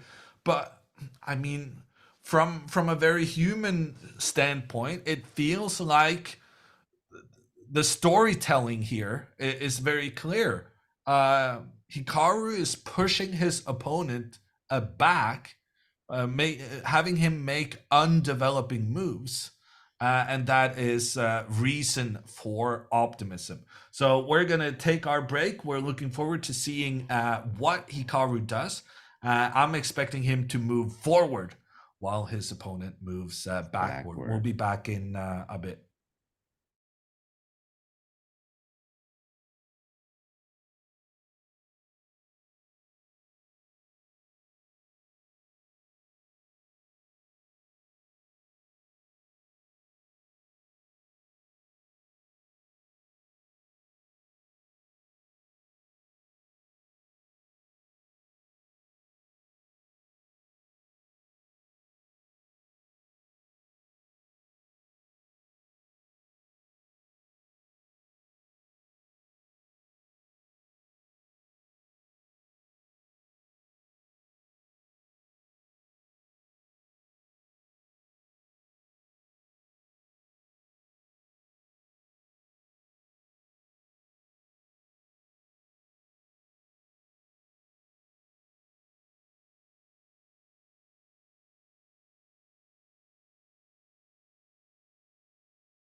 We're back from the Chess World Cup, where we're following game one of the match between Hikaru Nakamura and the Hungarian Grandmaster, ranked 107 in the world, Benjamin Gledura.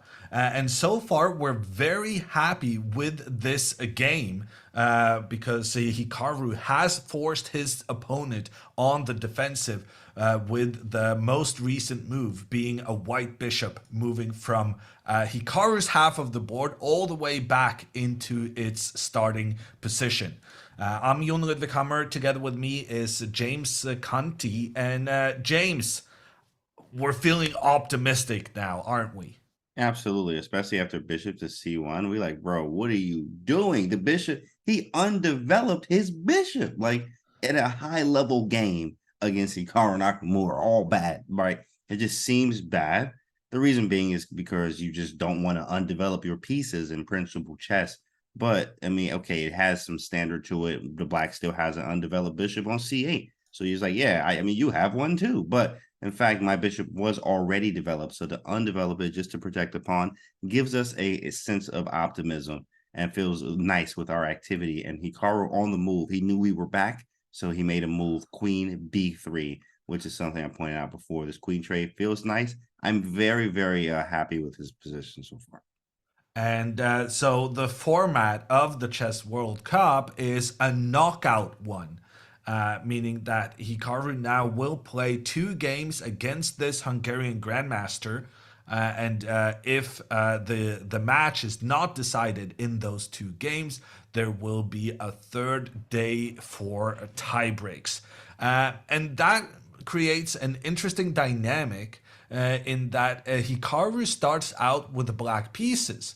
And in a two-game knockout format, if you win with the black pieces in the first one, you're basically teeing yourself up to win the match, kind of being able to play very safely with white in game two. So right now, this could potentially just be Hikaru's chance to just have the most magnificent start to this. I don't know what it is. It's like last 64, I guess, in the tournament.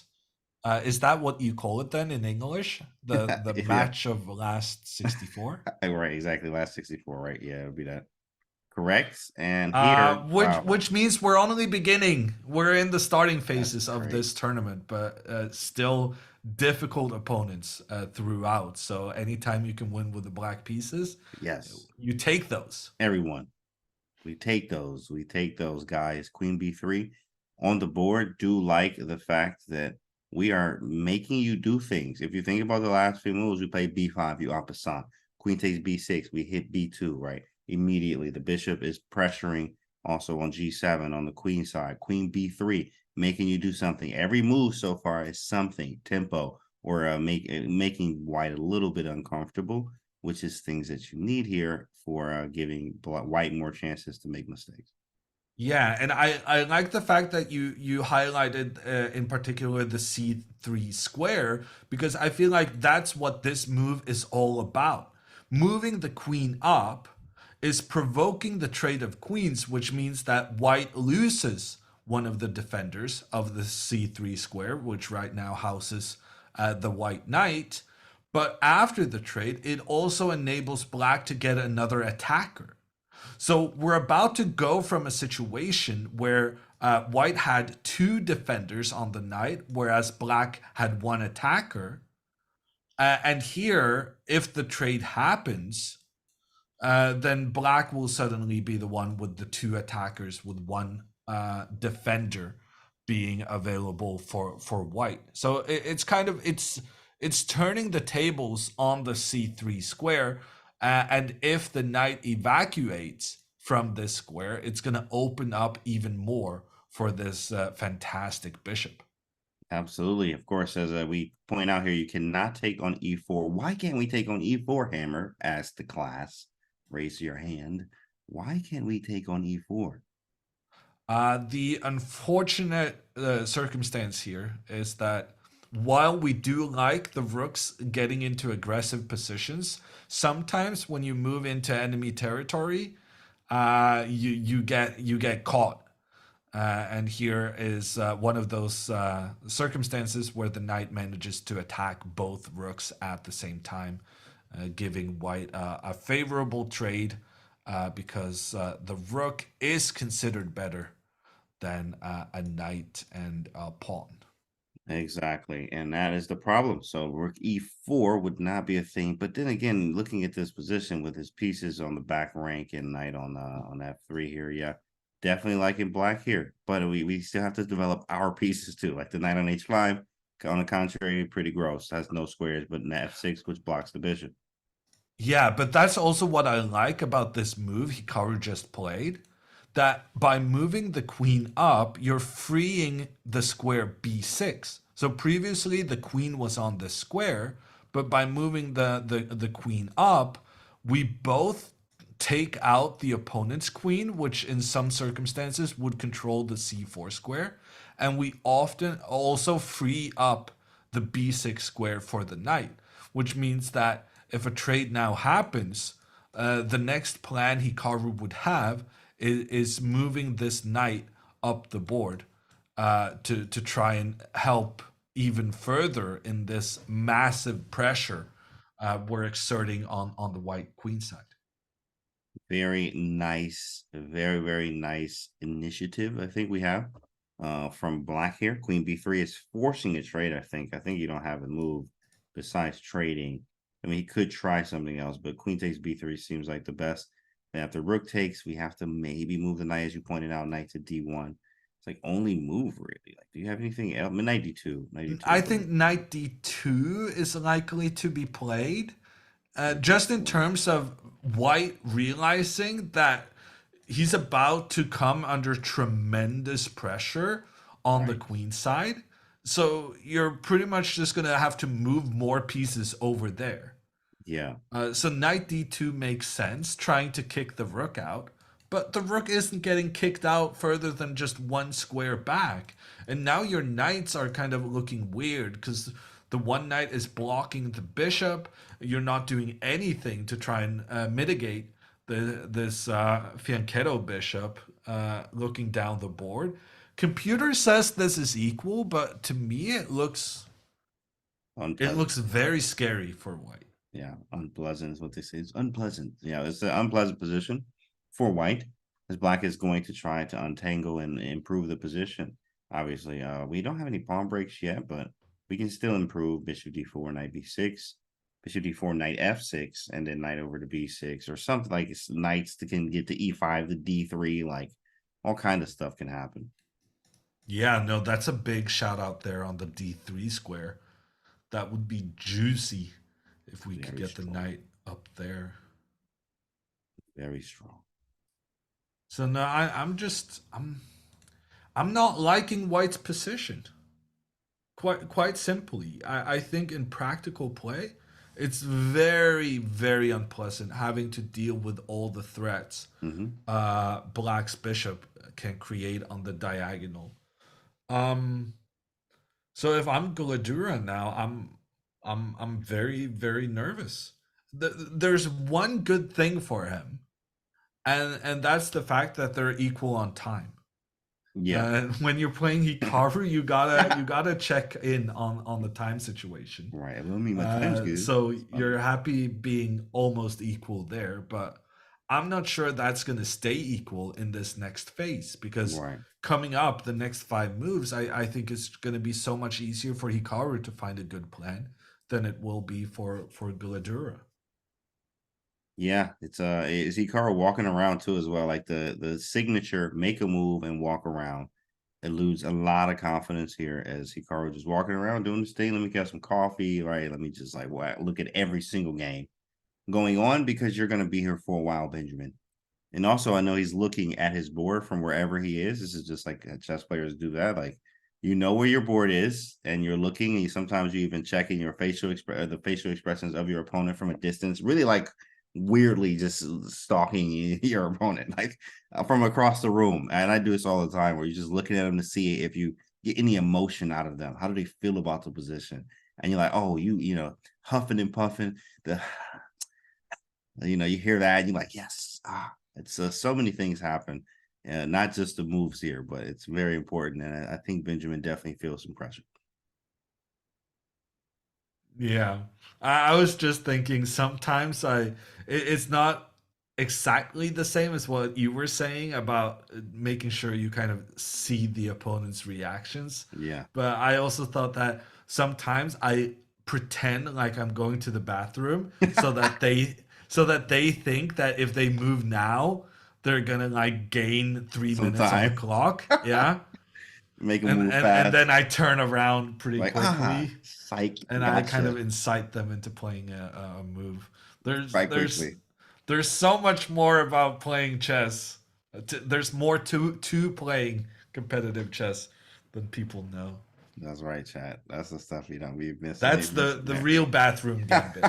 The bathroom gambit, exactly, chat. You're not used to that one. That's a new one. That's a new one. Learning a lot of tricks here today, chat. Funny. 5 minute time lead. Benjamin thinks about what does he want to do after queen to b3. He's probably going to trade it at the end of the day, but if he doesn't, it's going to be probably rough. Maybe queen e2 on the other move. Yeah, and that's interesting here. The computer quite adamantly believes that the queen trade is by far White's best option. But Wow. I think without the queens, I mean, you're gonna feel so uncomfortable with this pressure, allowing the rook to come into the game. Like a And Catalan in reverse. indeed, Benjamin decides not to go for the queen trade. It goes queen e2. What do you Queen do? d3. Queen d3. Wow. So I guess his thinking is that if I allow the queen trade, then the rook will kind of just be a menace here on its own. And so it's better for me to avoid the queen trade so that my queen keeps the protection of the knight. That's Mm. kind of the calculation we did earlier, right? That here the queen and pawn work together to protect the knight, and Hikaru went up with his queen because if there was a trade, we would go from it being 2-1 defenders versus attackers to now being two attackers versus one defender. And Gledura didn't like that, so he keeps the queens on the board. I think it's very practical, actually, because going down the queen b3 route, it just all looks bad downhill for white. Just 100%. You're going to have to do some engine like defending and precision to defend this. But with queen d3, there is some practicality to it where, okay, it's practical. We keep pieces on the board and hope that Hikaru makes a mistake. That's how did we even, that don't even put, you don't put that in a sentence, right? But it's funny that, like, the practical chance I do like queen d3. 95 played quickly, very Yeah, quick, very quickly. I very think quick. Hikaru is so confident about his position right now. Yeah, he moved very fast there at 95. And now, do we take back with bishop? We have to. Like, why would we do anything else? Play 8, bishop e5.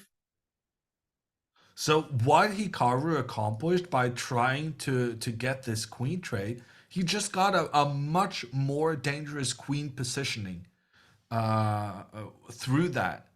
But at the same time, Hikaru has the long term issue of this pawn on a6 being difficult to defend. So Oh, we have bishop d7. Hammer, bishop Hikaru would d7 love anyway. to do something like bishop d7. It works So technically. uh, let's Rookie go one. rook e1 and Ah, then dirty dog. bishop d7. The idea would be to kind of sacrifice the pawn to Yeah, allow the opponent to capture in order to activate our bishop. yeah. But I was thinking maybe white could try and kick the queen out in Whoa, return. tricky. But then the computer says that instead of moving the queen What? back, we can actually do a counterattack. Woo, that's some heat there. Bishop b5. That's sick. Yeah, no, it looks very good for Hikaru at this moment to my mind. Gledura immediately moves the rook up. That seems very sensible, Right. because that queen was such a nuisance. Yeah. So he wants to just kick it out as Menacing. soon as possible. So where do we Menace. go? B6, B7, B4? I mean, we have a lot of options here, actually. I would say B7. That was like B7, maybe. Yeah, Well, the thing B7. is, so if I go with the queen one step back, Mm-hmm. I feel like maybe the rook just continues pushing the queen. Quite annoying. Yeah, And you got I open do space. think even though Gledura has white in this game, he would be thrilled to make a draw because he Yeah. realizes he's under some very heavy pressure here. Yeah, so that makes sense. I wouldn't want to allow this. I mean, of course, you can repeat once to see where his head's at. Oh, okay. You want to repeat? Perfect. All right. So you're playing for a draw. All right. So I'll just go whatever. Then go Queen B7. You know, the Russian, repeat once, but okay. You know, so Queen probably B6 too. So Queen B6, the reason I kind of wanted to avoid this is that there's one amazing square for the white knight, and I saw the computer engine actually finding a way to get this knight where it belongs. The knight wants to be on the c4 square, where it cannot be attacked by any black pawns, where it's putting pressure on all of these black pieces, but also lending a hand to the b2 pawn in protection so that the bishop may find a better employment. So here knight to d1 is a very good computer Whoa, suggestion, that's trying great. to get that knight over to c4. And for that reason, I don't really want to be in the situation that the knight can arrive and attack my queen. Wow, that's deep. That's pretty deep. So Queen B and B4 just is a strange move. I mean, it can try for repeating. So Queen B7 So is that's why I feel yeah, like B7 is the right it's the right one, the square. right way to go. So from B7, we have to like maybe sidestep and like what's the plan after Queen B7? Well, this knight, I guess, right? Yeah, And yeah, one move at a time. so the knight went out to the edge of the board very early on, but for a very specific reason, and that reason is just long gone. So it's time to get it back into play. 100%. Keep the pressure on the B file as well. Clock. Yeah, Benjamin's doing very well on the clock, but the position. Oh, Hikaru reached for something. So on the cam there. We're gonna get a He's move. reaching for the queen, surprisingly. The queen under attack, and the queen Is he goes gonna move all the it? way back to b7. B7 on the board, played. Very nice. Queen of So B7. he's not doing that Russian psychology trick, huh? So Yeah, Queen I B. liked where your head was at. Yeah, I repeat. agree. Going back and forth and kind of just showcasing to the opponent that, oh, you're suffering.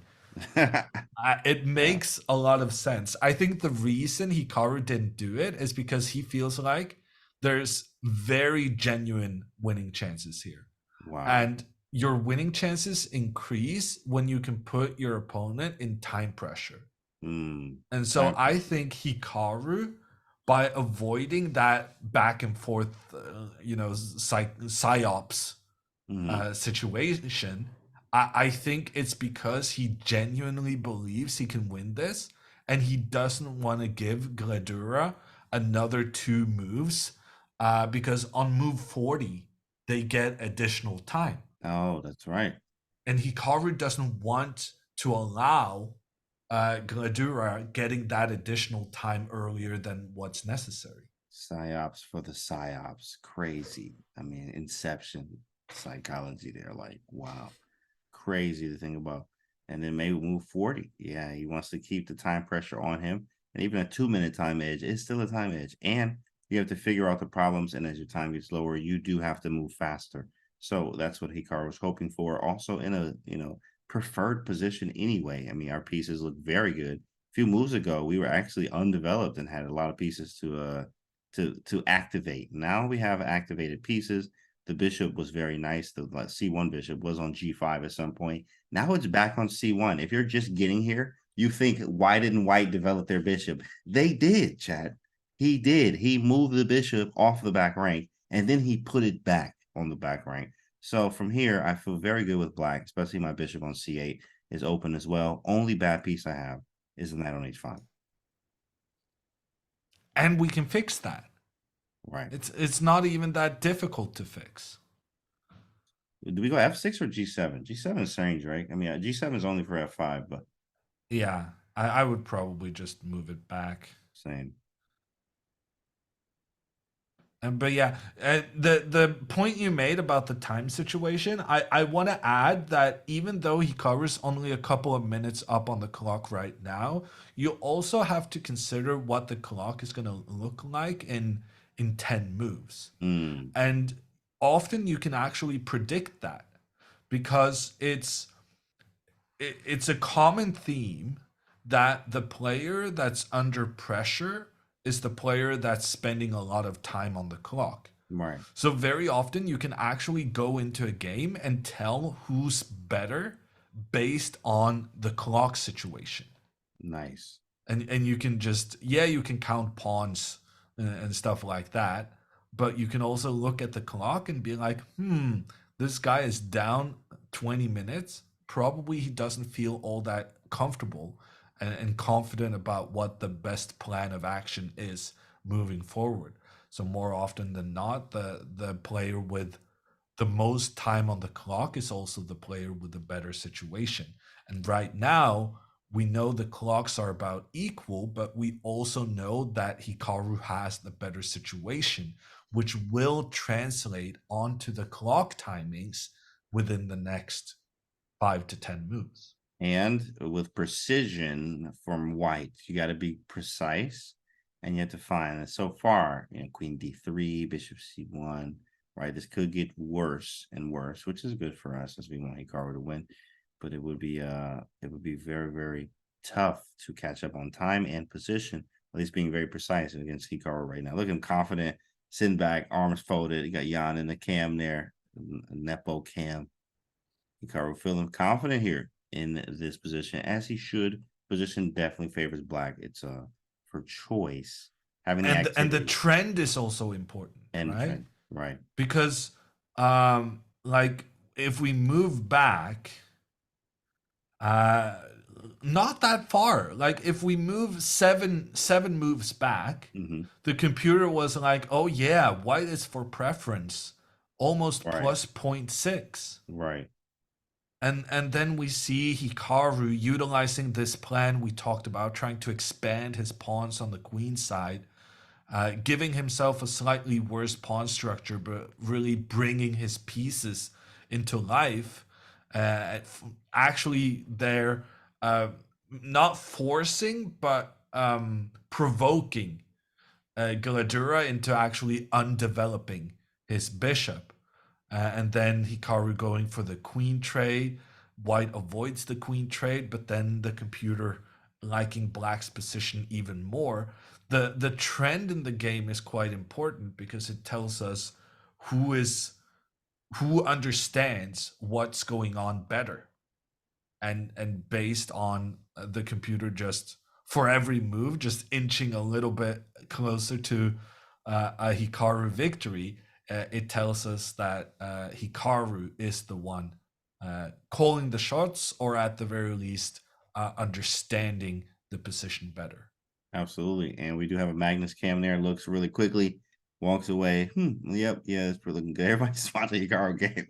Everybody walking by looking at Hikaru's game here. But also at the same time, too, the time, as we mentioned, we're just kind of 7 minutes up on time. There it is in the chat. Call me Sato. And think about this. We're having a conversation and we're relaxing and chilling and just like pressure's off of us as we watch and learn. But at the same time, his time, and meaning Benjamin, is ticking, right? Another 5 minutes. We're up, 10 minutes on time or so, right? Or another 2-3 minutes here, in fact. But it's going to be like up 10 minutes, which is going to add up. Every move adds up. You can't think like this every move. If I'm Benjamin, especially against Hikaru, who gets up, walks around. Like there's so much pressure on Benjamin right now, which is good, obviously, for Hikaru. We got Fabi there too. Everybody's there. It's nice. My prediction is that Hikaru, within 10 moves, within move 30, Hikaru will have a minimum of 30-minute time advantage. Woo wee, chat. What do you think here, chat? 30 minutes. I agree. I actually agree. I agree with that. The pressure is building. The position, it looks great for black. Hikaru's up walking around. Yeah, no, Looks like a the dub. only reason I'm not entirely sure about my prediction is because Hikaru is losing quite a few minutes to the fact that he's never at the table when Gledura makes his move. That's why, yeah, that's correct. He's not, yeah, he's not there. He's not there. It takes about 30 seconds or so to get back to the board, depending on where he is. He said, this is not going to make time control, says Bragon. Not even going to make time control. Chris asks, what's stopping them from playing another Grandmaster's game? Against their own opponent. Oh yeah, no, they're kind of allowed to do that. What is it? What Well, does he they're have? allowed to like copy openings from other Oh, grandmasters, right? yeah, of course. But yeah, in theory, there's this incident that's called I think it's called like the Argentinian tragedy.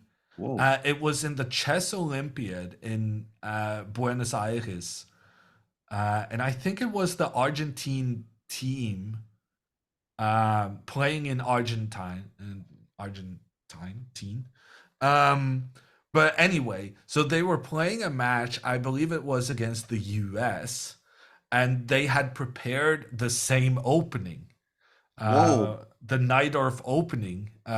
Miguel Najdorf had emigrated to Argentina, but um, the American team had prepared against this opening together, and they had found a brilliant new move. And then the American team managed to play the same brilliant move in the same tournament on the same day Bro, that's so funny. against all the Argentinians. So they both played the same opening with black, the Argentinians, and the Americans with white. Wow. And the Americans just won the match. That is so fun. Oh, Never. it was against USSR? Okay, my bad. Yes, that's I don't even chat. know the story. My bad. No, I had no idea about this. That's really nice. It was against USS. Well, chat knows, Nice chat. Very good. But It's pretty it's good a though. That's nice a tragedy story. though. Yeah, it's just prep with him and then get crushed by it. Like, yikes, that It's hurts. gotta feel bad though, It's like, especially man. since they were on the chess Olympiad was happening in their new home countries, and it's like, Oh man, that got hurts. embarrassed. And in the history books now, chat in the history books. And as we were talking, Oh, it more wasn't time edge. against the Oh, what? Argentinian team. It was against USSR. No, Interesting. US part, right? Okay, now I'm Now getting we got to Google it. conflicting Yeah, now you info. got to Yeah, Google no, it and go find the information. They didn't got them looking for the info chat. In the meantime, Benjamin's looking for something to do. He actually is in trouble as the time is still ticking here. 43 minutes. We're up to 55. There's Hikaru here, but remember it was at like 54 minutes, before. So he's getting lower on time. It's gonna be a problem in a few moves. He should try moving a piece. Crispy, that's a man, Crispy. They should give you a raise, bro. That's crazy. I didn't even think of that one. 43 minutes though. yeah, no, I was wrong. I was wrong about the US, but the other stuff was right. Okay. My bad. All good. I mean, but Oh no, that it knows. wasn't. Oh no, it wasn't played in the Argentinian Olympiad either. Yes, I was wrong on several counts. Normally, so I'm used to doing commentary on like a TV broadcast, Oh yeah, and so then I can just say this stuff without having any kind of chat. factual any fact Without chat. checks. Yeah, Yeah. correct. Chat gonna fact check you. They're like, no, it was actually a second more, my guy. 1 second more. You got it wrong. You know. Well, my mistakes on this occasion was rather significant, so I deserve some critique. Yeah, no, chat is always either 500 elo or 5500 elo. There's no in between. And today they're 5500 right now. So you gotta be careful. Chat they just know it all, everything, everything. And then sometimes it's like, what are you doing, chat? Right? Danya told the story recently on stream. Nice, nice, pretty good. I mean, my half an hour prediction is looking like it's a Looking bit good. pessimistic. It's Yeah. looking like it was too little. It's going to be like half an hour in 5 moves rather than 10. Jeez. Guys, this is good. How you feel about Hikaru's chances, chat? How do you feel about the chances? Let's get some energy in the chat. Get some energy in the chat because this is looking good for us right now. 14-minute time edge, and we feel good about the position.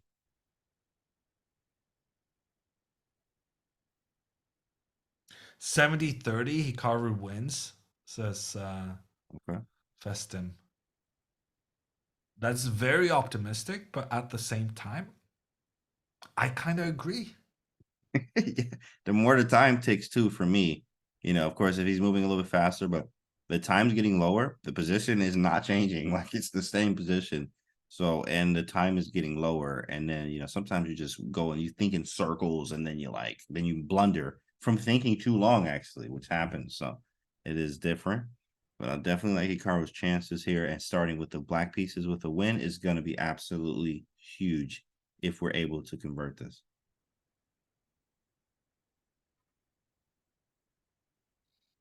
And I don't really see any good plans for white. It's all about trying to get this knight to the c4 square. I don't really see an alternative. What if we try that now, actually? Knight D1? Yeah, I think he has to And try this.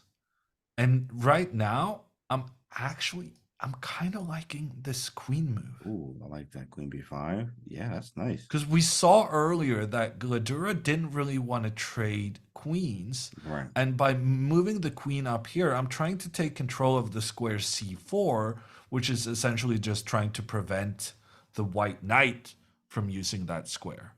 And if white now continues their plan, then we trade queens, we move the bishop up, and when the knight gets to its favored square, we say, well, sure, you got there for a second.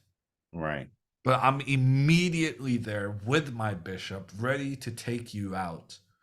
And this is strong. Very good initiative here. You got the yeah, no, B3, and it just loses. Take rook B4, rook A3 takes on A6. well, I guess B3 is the obvious move, right? Right. Keeping it protected.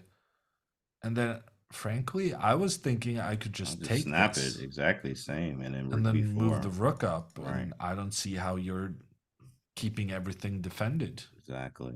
Yeah, this is just. If this But is like, the computer actually says that it's even better to go a5, which is A5, also a clever move. A5. Because we're trying to use this pawn to kick this pawn, and white needs that pawn to protect the knight. That's good stuff. A5 going A4 next. Yeah, the dislodge that. So yeah, no, I don't know. It's looking good for Hikaru. I think Gledura has to move. He has to try for this maneuver. But I don't know. I like Queen B5.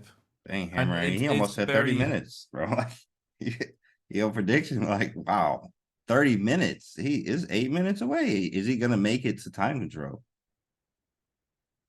They do get an additional 30 seconds per move they make. So most of the time at this level, you can play a decent move having 30 seconds to think about it. Right. But it's still being low on time. It like you can play like the third best move. But if you end up playing the third best move 4 moves in a row, which Mm, is kind of what he's done here in the last 5 moves, right? yep.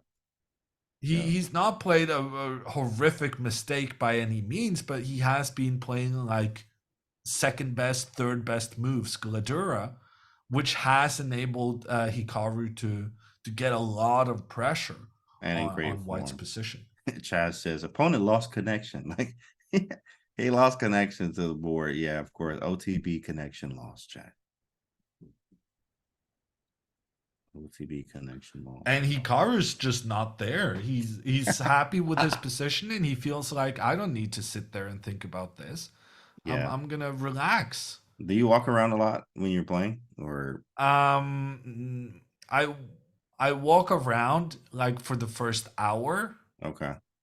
but my problem is I'm so slow to think and move that after the first hour I just have to sit at the board because otherwise I'm just gonna lose every game on time, and I still lose a lot of games Wow, that man on really uses. time. I like that. I actually have been recently doing a lot of that too, just using more time. But definitely, I am a walker. I like to walk around a lot, and a lot of times I have like, I'll have it where maybe you've had this too as well. You make a move and then you walk around and you find a brilliancy in your head, thinking about the game when you walk away, and you come back and you're like, why didn't I see that when I was sitting here thinking for 30 minutes? But as soon as I walked away, I found this brilliancy, which is amazing, right? So I do like walking around because of that as well. Yeah, no, I mean I have my best opening prep while taking a shower. I always have the best ideas. The best opening prep And ever. yeah, my That's best kind amazing. of calculations often like you described now, like moves you should have thought about but you didn't think about. Always when I go to the bathroom, Right. that kind of thing has a And you're like, tendency of happening. whoa, It man. just relaxes you somehow. Yeah, it relaxes chat. You see it, you hear that chat, you're hearing it from us first. That's right. That is right. He says, why is Hammer taking so long to shower? Hey man. Okay, this is a family channel, belly up. We're not gonna answer that question here, buddy. But we are going to answer the question about this game as Hikaru was up 20 minutes on time.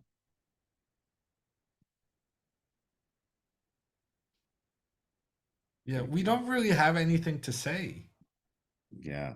Yeah, that's This it. is chess entertainment Right. in a modern world. And great vibes, chat. I mean, everybody's good energy. The chat is doing well. We're in great spirits. Hikaru is up a lot of time. He's up a lot of position here. And it's more as the time goes. I mean, this is gonna get worse. He's gonna have to make a move, and it's gonna be some trouble for him.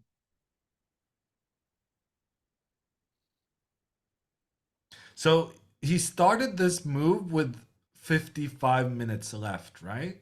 20-minute thing. So far. So far, right? Exactly.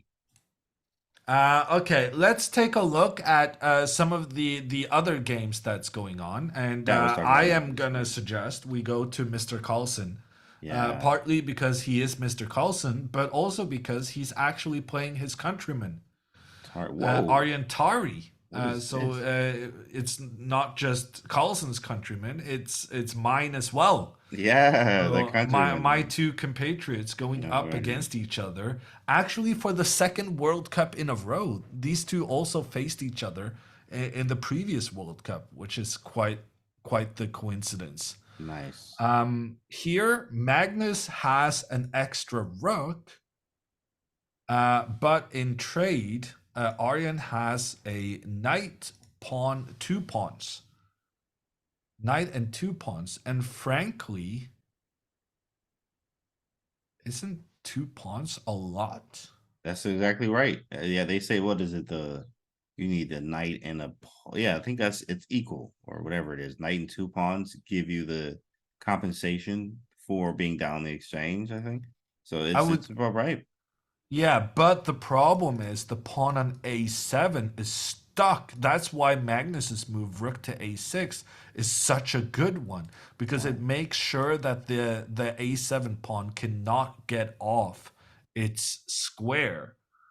So if Arya now tries to grab a pawn, then Magnus will move his king, which opens up for the rook, and then this rook will come over and surround the the a7 pawn. Chat has a good. He's like, how did he not move any of his pawns? That is kind of funny. We reached this position and like all his pawns are like back on the seventh ring, besides obviously the E and C pawn, but kind of funny.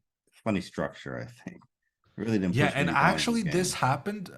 I mean, the white king, we're on move 23 and the white king still hasn't castled. Yes, yeah. So What a I'm game. gonna step back a little bit. Oh wow. Oh no. Oh no. What happened? This is the Nimso Indian opening, and I actually made a chessable course Oh, you did. Yeah, I on got this yours. very I forgot. line. I And forgot. I gave this F3 move. I gave it like a question mark. I said this is a bad move Garbage. Is because trash. then black can trade the knight for bishop and has this very nice trick. Bishop takes pawn. The bishop is undefended. The white bishop can capture it, but then the black queen comes out with a check on the king and threat on the bishop at the same time. Did he just And blunder this or like, no, he sacrificed it. wow? I think he prepared this and then he goes h4 Whoa. and What he's is just this? planning to rush the pawns on the king side. I'm gonna have to rewrite an entire chapter Like, because thanks, of this game. Magnus. Dang, Magnus, come on, bro. Gotta rewrite a freaking chapter now. Magnus making you rewrite chapters. Yep. And you know he Oh definitely no! watched the course. Oh my god, look at. No, it's not about the attack. It's actually about the queen. Oh, the So queen if you try and stressed. develop the knight, the pawn moves forward. You can try and stop the pawn before it gets too far. But then actually, the rook comes in and traps the queen. The rook. The rook. Rook H4 traps the queen. This is sick. Hammer gonna be working on that course all day. He gonna be working on Oh this chapter. no. Yeah, this Working on is this not chapter. good. Update, guys. Update. Put that boy in there. I saw Bach did that too when World Championship happened. And he had to put an update chapter in there for something they played. I saw the update. So yeah, it's happening. It's definitely happening. Got an update on the Hammer course chat. That's funny. Man, okay. Some opening prep from Magnus sacrificing a pawn. And then and then he managed to get the fork Change. Yeah. on the queen and on the rook. But the queen escaped with a check, B4. but the pawn Oh, blocks, attacking the queen and still attacking the rook. that's The how you got pawn the gets extra pawns. captured, but then the rook. Wow. Does king stay on E1? Oh, he took that way. Okay, got it. And this is the position we got. Whoa. Huh. Yeah, so it's gonna be. It feels like it should be a fortress for black. Because all the white pawns remaining are on the same side of the board. So Right. it feels like this should be okay for black, even if unpleasant. Yeah. But Magnus definitely the one pushing for a win. 100%. Looks good there. Are there Hikaru. any other favorites we want to check out? Has Hikaru made his move, James? He hasn't, but they said Benjamin made his move. I see on the live board. Benjamin has Okay, made a we'll move. we'll stop back by there to see what's going on. Then, what did he play? Played Pawn H3. to h3. Yeah, the chat is like, yo, he spent 40 minutes, bro, on H3 on a pawn move. It's kind of funny because, like, okay, that makes sense. Like, chat's like, yo, you played H3 after 30 minutes of thinking, right? Which is, hey, it tells you the position is not easy for white to play at all. I think this might be a pretty aggressive move. For F4. Yeah, I think the idea is to give the king the potential to hide out on h2. And you can Okay. ask yourself, why is that important? Well, Wow, it's deep. because if f4, bishop check, it's better to move the king forward than moving it into the corner. Right. So this h3 move may be like, it might be saying, okay, Hikaru, you'll move your knight back. That's what I'm expecting from you. You want to improve the positioning of that piece. but then maybe I go crazy and I just push all my pawns forward, And I allow think this he's right. check, but now I have a better square for the king. And how do I proceed as black here? I mean, this is frightening sometimes. Exactly. I mean, you point the arrows. This could be frightening. Of course, if you don't know how to defend this, or even like really, I mean, you see this in the Grand Prix Sicilians or the closed Sicilians sometimes, even the Botvinnik Englishes, where they get this wild just pawn storm on you. I mean, like, yeah, you can Yeah, have the and that's queen also side. part of this pawn's positioning, right? The pawn is Right. taking control of the g4 square, which enables the other pawn Right. to proceed. And then it can push further on and kick the knight out of its defensive positioning. How do we handle this? H3. Wow. 30-minute move. H3 is some poison in this move, H3. In fact. Poison. Well, we gotta move the knight, I think. Knight of 6. Maybe not. We don't have to. We could go bishop b4. What else? It's not appealing. Nothing's f5 really maybe? appealing. Yeah, I was thinking f5. I was like, I just thought it was too wild for some reason. But here, this is just how I like to play chess. F5 was definitely a move. I was like, just play The f5. problem with f5 is that it might just lose this guy. Oh, takes queen a6. Wow, that's annoying. Takes, takes, and now this guy is undefended. Oh, they Ah, take bishop but b3. Oh, yeah. We just got the it's little. undefended, but after the trades, the bishop can do a double attack. Yeah, yeah, that works. Whoa, bishop f5. Yeah, that's So something. yeah, f5 very much a move you can make. And so it's not really a weakening, but one of the disadvantages of pushing this pawn up is that now you have less protection on the g3 pawn. Yeah. And this f5 pawn push kind of tries to benefit from that. Hmm. Because if white then tries to point their rook down the e file, now f4 is a very powerful move for black That's strong. because it stops white from playing the pawn to f4, so it secures the positioning for the bishop in the center of the board, but it also creates a threat in towards the white pawn structure because this guy is no longer further back to protect its buddy. So it also creates a threat. We gotta And move. wow, look at this. Hikaru plays it. He plays f. Let's go. Let's go. Throw There's us in no there. doubt in my mind Hikaru is eyeing the opportunity for a win right here. He's being very aggressive in his play. Yeah, f5 here. He's just going for it. Also, he sees the clock. A shark smelling the blood in the water here. 31 minutes. You can tell. You can see the dominance with the folding of the arms there. Hikaru looking down, very confident and comfortable in this position right And now. Gledura has to take it. Like there's no choice. Right. He cannot allow this pawn to proceed further forward. That's my opinion, and that's Yes. Gledura's opinion, and he reaches that same conclusion quite quickly, capturing with his pawn. That being said, I'm looking at the computer. Okay, Hikaru does take back with the bishop quite quickly, but Right. computer actually said taking back with the pawn was not That's such a bad gross. idea. What? Taking with the pawn. I mean, it makes sense. I guess you can play f4 and stuff. Man, that was so scary to take with the pawn. Bishop takes principled. He takes back quickly. And where is this queen And he going? can take back quickly with the bishop because what we saw, the bishop leaving the protection of the a6 pawn is not a problem because the queen cannot capture the pawn on this instance.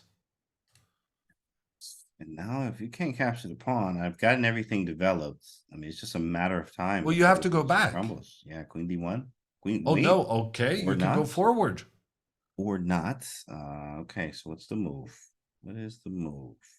Ah, so now Yeah. white has two threats. He wants to keep the queen eyeing the a6 pawn. Uh-huh.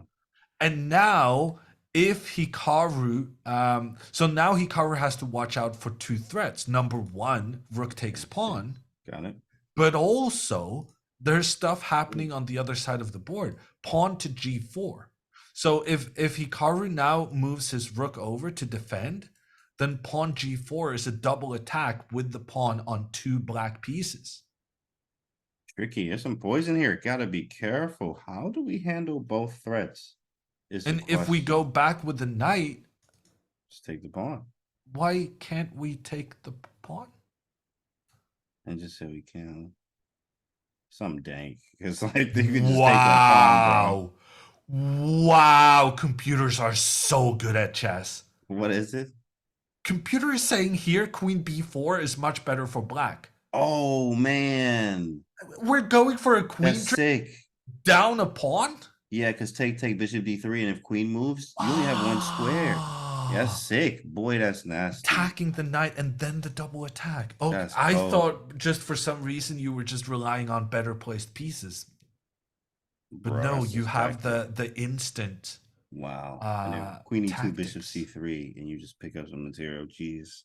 That is disgusting. What were you Man. saying? Queen. Queen e2, I mean, which is just ridiculous. But queen e2, bishop c3. Well, you can even go queen a2. Oh, queen a2, bishop d3. Oh no, but then bishop. Yeah. Yeah. Okay. So if you try to hold the diagonal. Oh, maybe bishop. Wait, bishop Ooh, g3. bishop takes c3. g3 Yeah. opens up for the rook. Jeez. Nasty. Nasty stuff here, man. And I think the Hungarian player just misjudged this. I think he believes that he's about to capture a pawn. Right. I think he understands that Hikaru needs to guard against this pawn double attack. So he's expecting knight to f6. But I think Gledura here mistakenly believes that he can capture the black pawn. Yeah. And if he does do that, he's going to be in for a bit of a surprise. Yeah, so that's a big surprise that Hikaru is definitely going to spot with the time too as well. Queen b4 is nasty. After rook a6, knight gets back in the game. I mean, whoa, that is a very strong find. Very, very strong.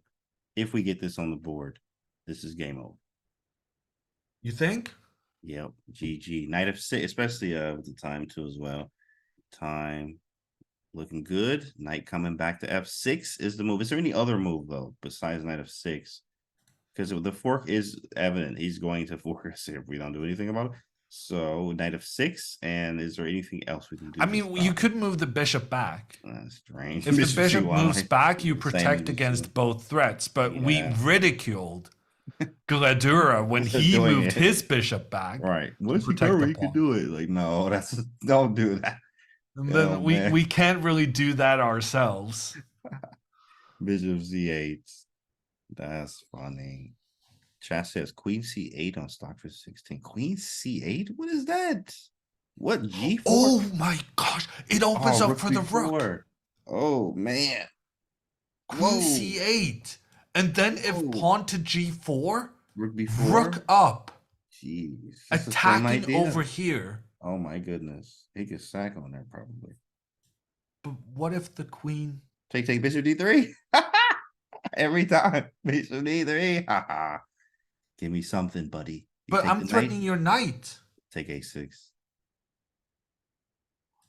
So if the Okay. knight, then we go for the free rook. The free boy. And if the free rook moves, then we take, and you can't. There's 2 black pieces wow. on pre, but you can't take both. That's the motto of Michal Tal, the former world champion. Yeah. He was so aggressive. He always sacrificed. And one of his legendary quotes is that they can only take 1 piece at a time. At a time. So he could never sacrifice 2 pieces at once because they could only take one At a time. Yeah. Man. Okay, this is big. Queen c8. That might be game over then.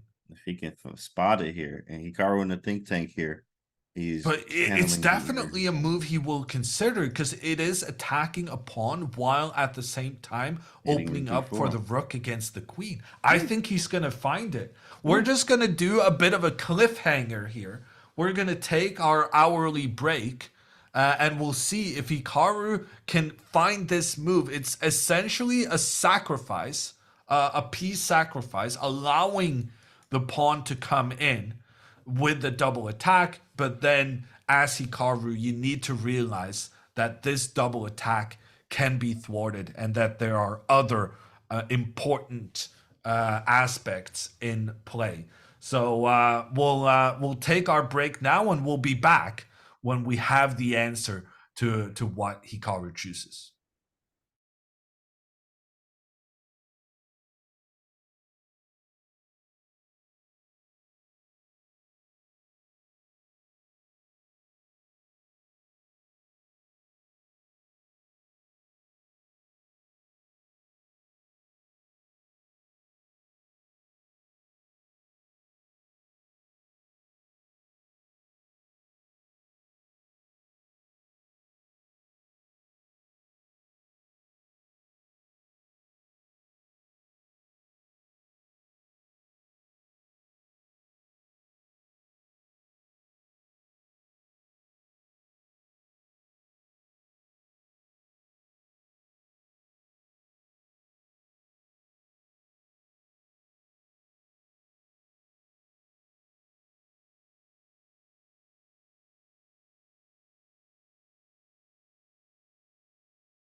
We're back with our coverage of the Chess World Cup, and we're joining this game when Hikaru has a winning move at his disposal. He's spending good time right now trying to figure out the intricacies of the variations. I'm Jon Ludvig Hammer, and I will be guiding you through this game together with James Conti.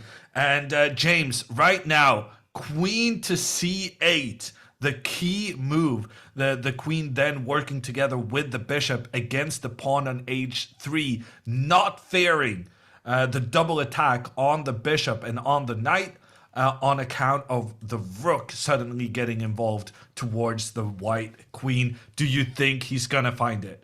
I think he is. I think he's gonna find it. He's taking his time.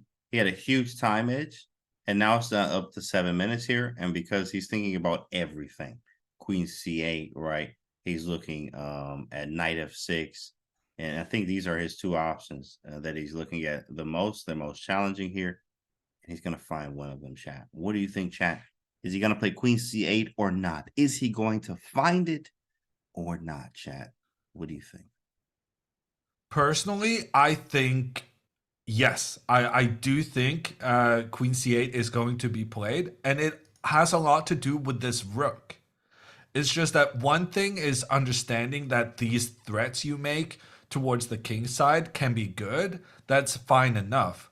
But really, what this move is all about is about freeing the b file so that the rook may participate there and put pressure on the queen. So, in my mind, this is not so much about making the threats towards the king side. That's just an happy accident.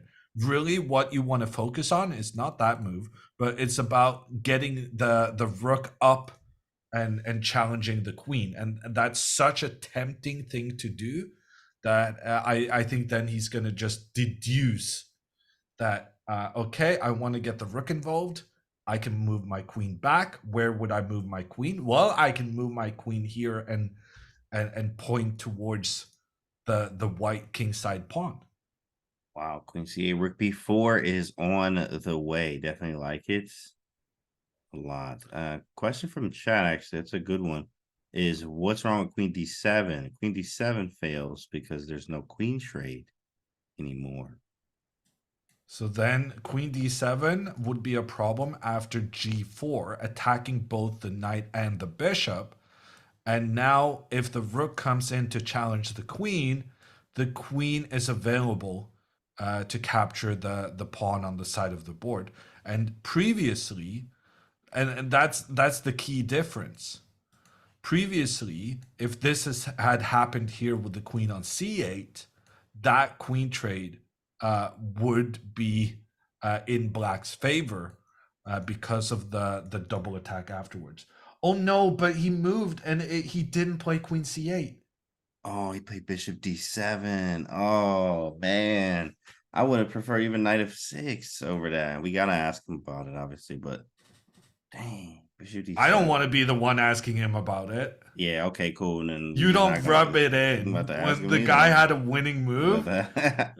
Well, it's okay if he wins the game. That's but true. if he ends up not winning the game, you just do not talk about it. Yeah, bro. Good luck tomorrow, my guy. Like that's it. Yeah. Hey, good luck, bro. I'll see you tomorrow. Just don't even bring up the subject. Man, Bishop D7, that's a big missed opportunity. And the worst thing is, when this bishop now retreats, there's no more bishop to D3. Yeah.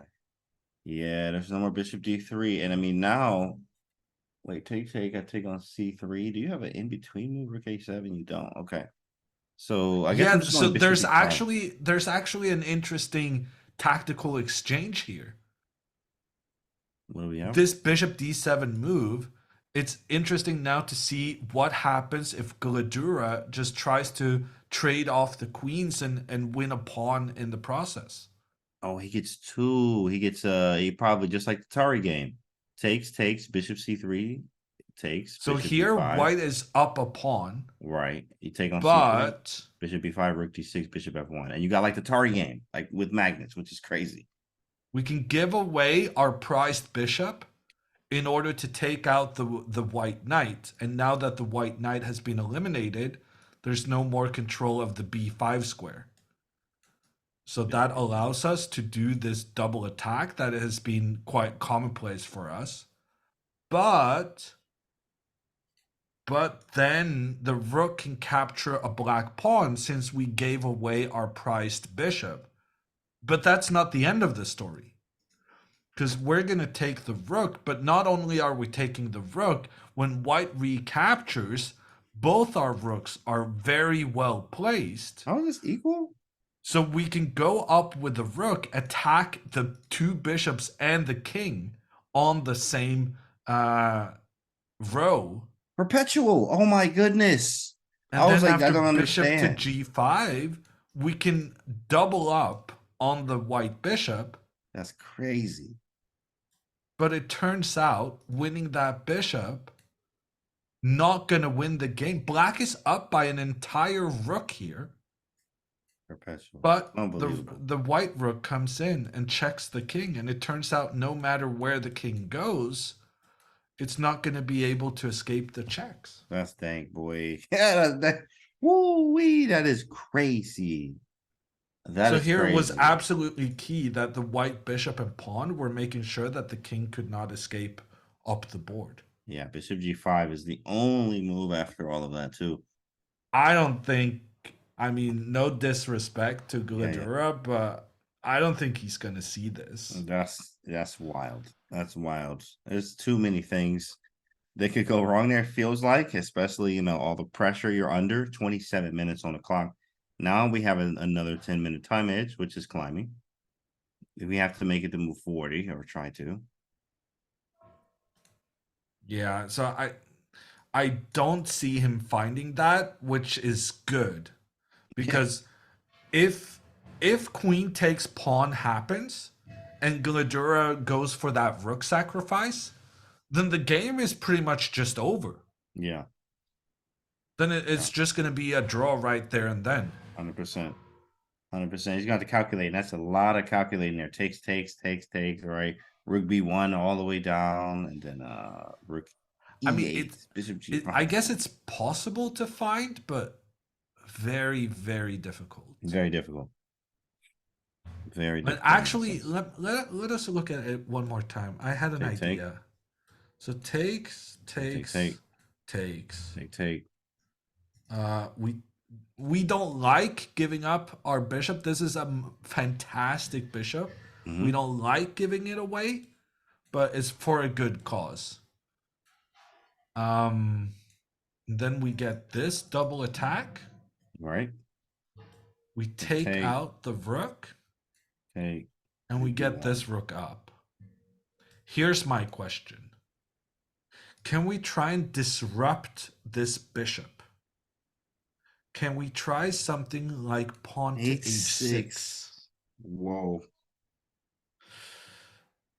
Rook takes g6, rook takes h6. So rook takes, my plan was to go knight in between. Bishop h6. And if bishop takes, then I can do a double attack with my king.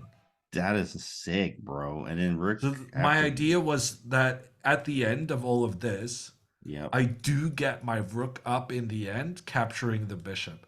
But the computer is actually saying that this is probably a draw. I have 5 pawns for the rook. What a game.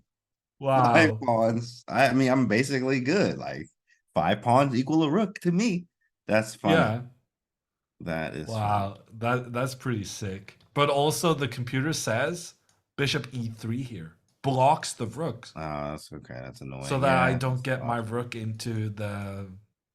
Yeah. So this is just actually good for white.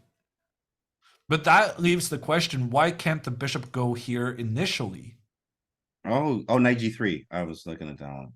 This is knight g3. Knight takes g3. Brilliant. Yeah, knight g3. So here the white pawn on f2 is busy in 2 directions.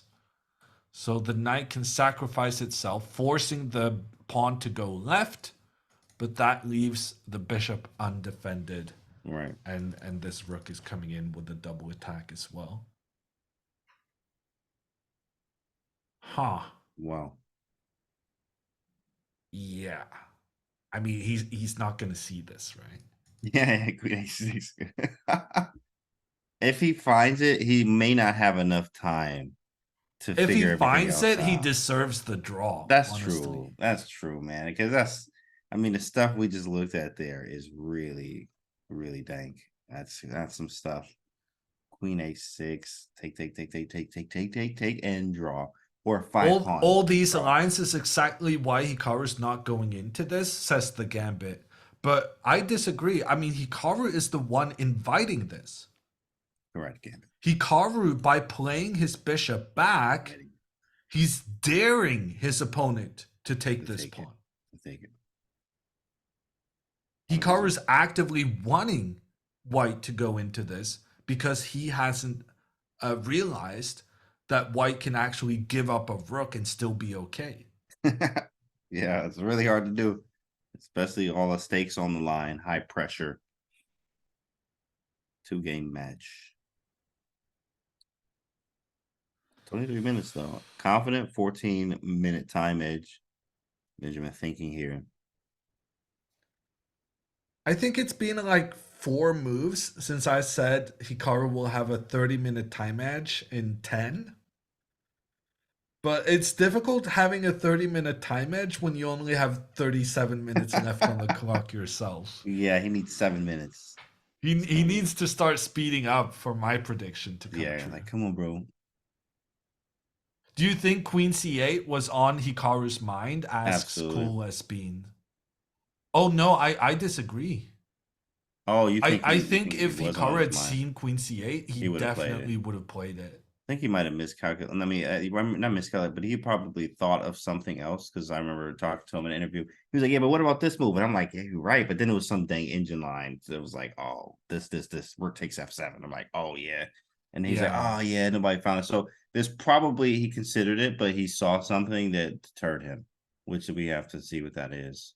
Well, I disagree. I don't think there were any computer lines in that fashion All right, that would discourage him. So right. I think he didn't see Queen This Queen C8. Sierra before. Yeah. Yeah, I What mean, was the other option? I Knight think f6. probably he just so the moment we're talking about is this, where Queen C8 was potentially a winning move for Hikaru, and my belief is that he just didn't really consider it because he saw this double attack and he's like, yeah, okay, I can't do that. Yeah. Before. It might be Queen A2 actually too. Maybe he didn't want to do anything with that. Or is there like, is that something? What is that?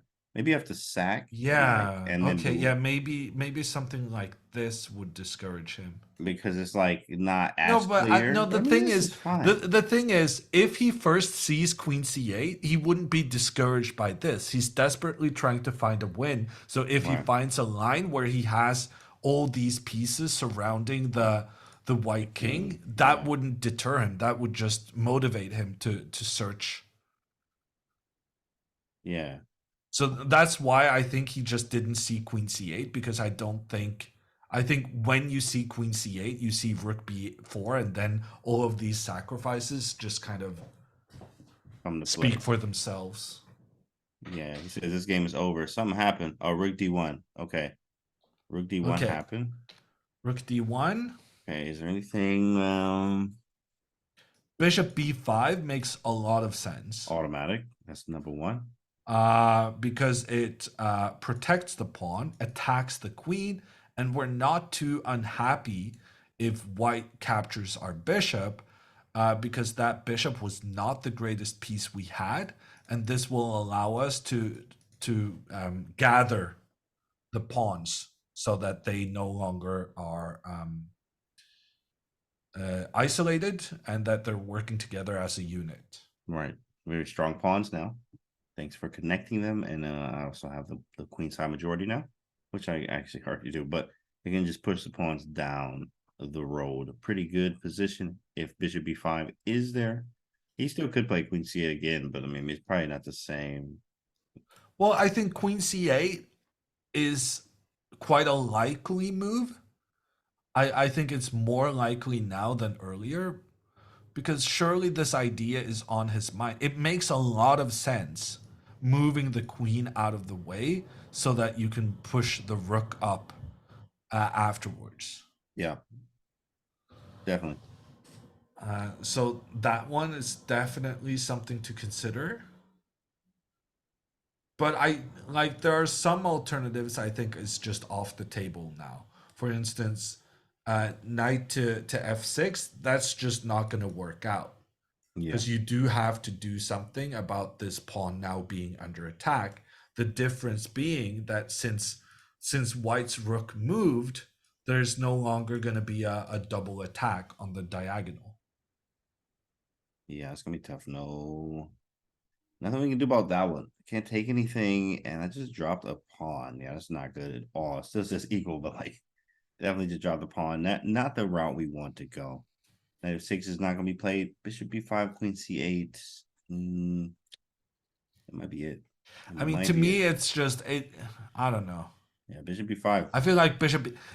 It had to be the point of moving the bishop back, to right? b7. Because Exactly.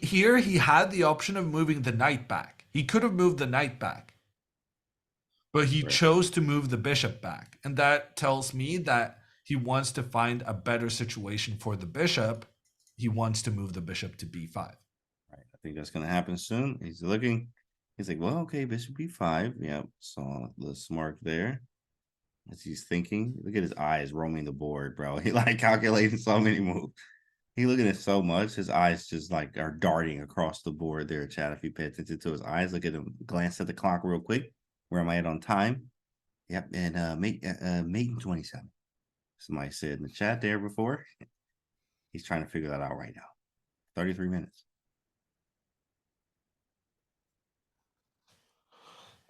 Someone in chat asks, "Did Magnus win his game?" This might actually be a good opportunity for us to check back in with Magnus's game. Magnus has an extra rook in trade of a knight, but there's a lack of pawns, so he may not be able to utilize that rook versus knight advantage simply because he's running out of pawns to become new queens. Yeah, this is like you mentioned, some type of fortress or like I mean, black shouldn't be as worried. It is a little unpleasant, but you shouldn't be really worried, especially with the pawns locked up on the same side. As I black mean, is in, black's pawns are not working very well together. Magnus can trade now on the side of the board, and then none of the pawns can defend each other. Like, yeah, for it's me, pretty this is ugly. like my nightmare scenario. I Yeah, hate pawns like this. yeah, four of them That being said, any pawn trade will mean that Magnus has fewer pawns left to as become well. a new queen. And we don't really talk about that too much in chess, but essentially the victory condition in chess is getting a new queen. At this level, the games never last to that stage because they realize, oh, there's nothing I can do long term, and so they resigned pretty early on. But essentially, what chess is about is getting a new queen. Right. And here, white just, it seems like white doesn't have enough pawns left to get that new queen, that it's too easy for black to stop the pawns in their path. Here, illustrated by the fact that these pawns can't really get past their black counterparts anytime soon. And we still have the passwords ourselves, where if you're not careful, I mean, you can even lose the game with white, which is possible, but not likely, but definitely possible. Have to be careful. Arya really low on time here. What mover are they on? Move 30. 10 So more the moves. time situation may definitely affect Aryan at this stage. Okay. But on the other hand, I mean, his moves are fairly logical. Like, if white captures the pawn, he will have to recapture.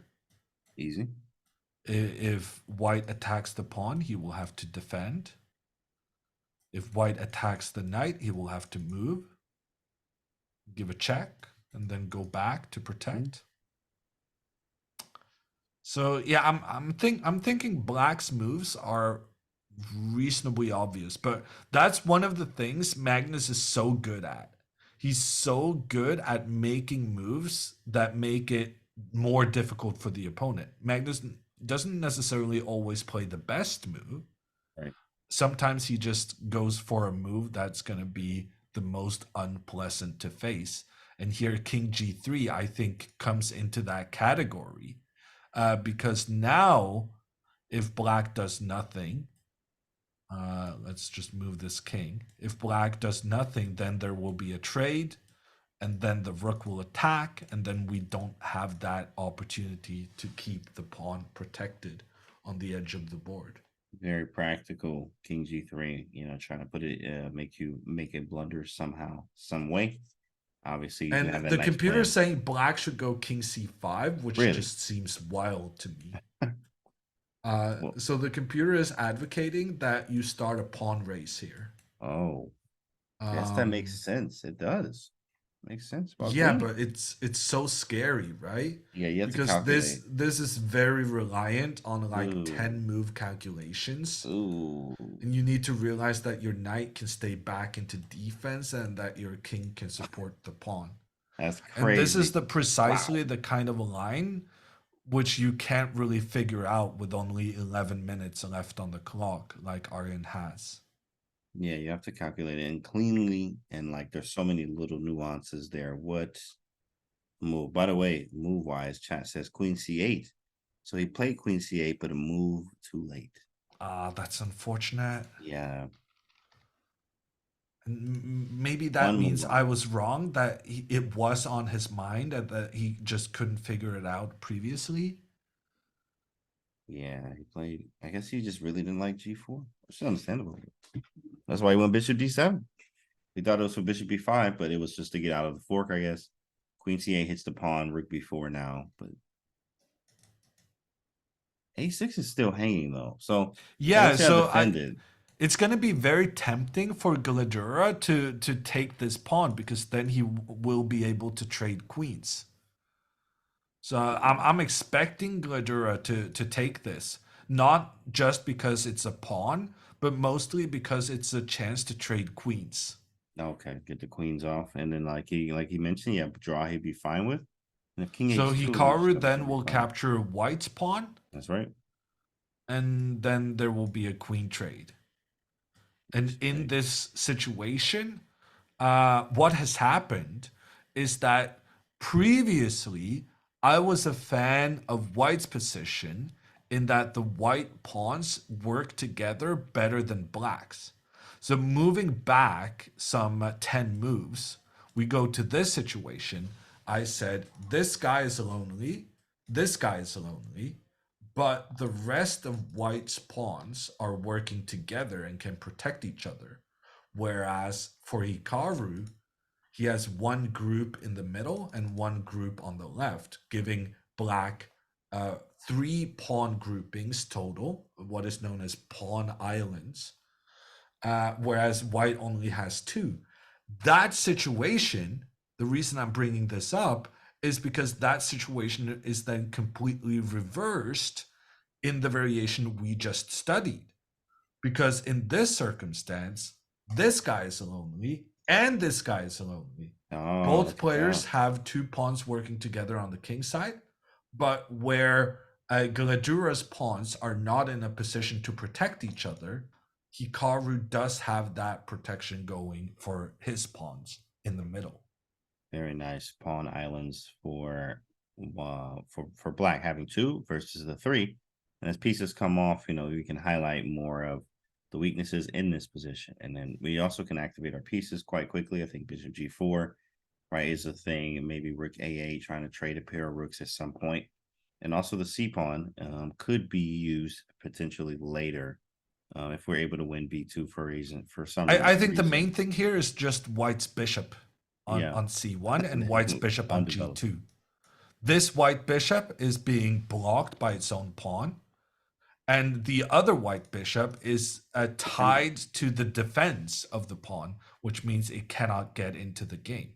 So, as a result of white's poor pawn structure, the bishops become bad pieces as well. Yeah, and one was undeveloped, and one just developed and then stayed there. Bishop G2, and then it just kind of stayed there the rest of the game. Bishop C1 happened after being undeveloped, trying to make some things happen. Been moved yet? Nothing. 17 minutes on the clock. 17 some Yeah, change. I think this is very likely to happen, but I would be, yeah, uncomfortable having the white pieces in this situation. Hikaru's position is just very easy to play Right. with that pressure against the white pawn, and like you said, the opportunity to get the pieces into play. Tonight's in the chat says still 16 moves to the time control. That's a lot with 17 minutes. 16 moves to time control. Got to be quick. I have to think, and I got to be fast about this one. So yeah, we have our time edge guys in positions pretty straight forward. At least, well, we're not in a worse position. Black's is doing totally fine. Looking good. And Boys, yeah, no, girls. the Gledura could face some difficult decisions here under time pressure, Definitely. Yeah, which is 16 minutes. typically when you mess up. So you got to move quickly. Benjamin's gonna have to figure it out. Imagine in 5 minutes now he'll have 11 minutes, guys. 5 minutes he will have 11. So he's gonna have to think, and he's got to move fast, which is good for us because like you might blunder, obviously. Well, in a way, him going down to 16 minutes now is it's a very nice mark because he has 16 moves left until Yeah. he gets more time. Right. So he has a minute per move at this stage, plus he gets an additional 30 seconds. So he has a minute 30 seconds per move, but he's spending way more than that on each decision. That being said, he does go for the queen trade. So Queen trade. I was right that he wanted to simplify the position, but simplifying the position is not going to ease all his troubles. It means he's not getting checkmated by Hikaru's queen, but he is still struggling with poorly placed bishops. And now if Benjamin gets up, he actually is probably just going to the bathroom or grabbing some water here. So if I'm Hikaru, shoot, probably Bishop H3 quickly because there it is. Yeah, he's gonna play something. Bishop H3. It's like, yeah, go ahead, buddy. You got to run back.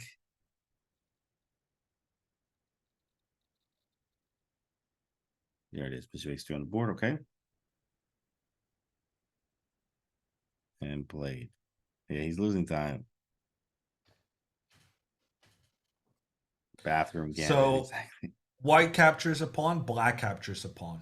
They could. Still equal on number of pawns, but like we said, the difference with the pawns is that white's pawns does not have the opportunity to protect each other.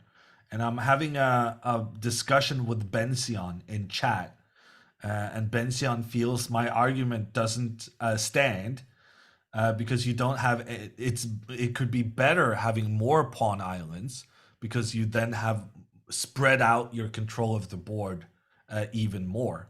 But I disagree with that. I think if anything, Hikaru has better control as a result of his pawns being able to protect each other, and that's illustrated by this rook.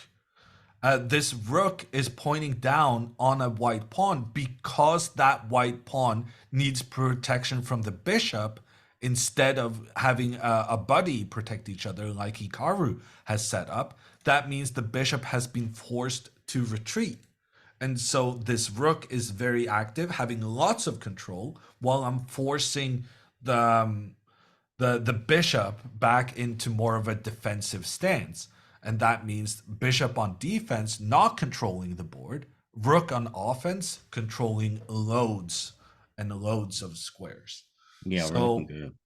so yeah, no, the I do believe that the pawns working together also influences piece control because you can sometimes force the opponent's pieces on the defensive.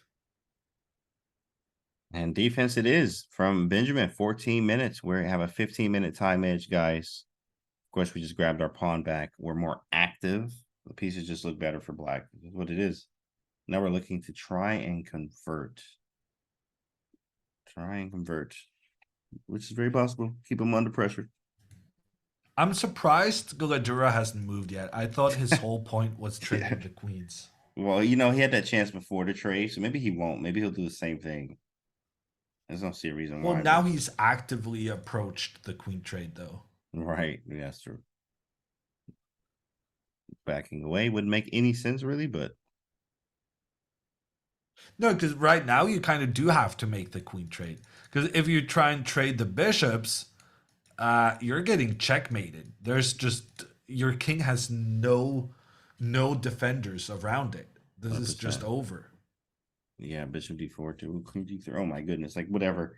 Yeah, he's about to get blown off the board there, so that's not going to be good. And allowing a capture, I mean, you still have some annoying ideas with queen g4, knight f4, stuff like that, or like is Just this working allowing the queen to anything? enter the attack. Whoa, knight e4. He Wow. says you take. I don't want. I'm going to trade my way. That is a very brave move. That is very, very brave.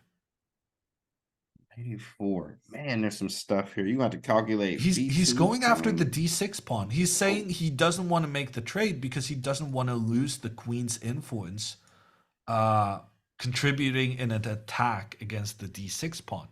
But he is at the same time allowing Hikaru to escape with his queen. And I mean, what Hikaru is doing over here is it's not undangerous. Yeah. There's definitely something to this for black. Be careful. I mean, you can probably back him up with bishop f3, like only move, maybe. Bishop f3, both kicking the queen and defending. protecting the rook. Queen goes back. I kind of have to go back because I need to keep this pawn protected. And now,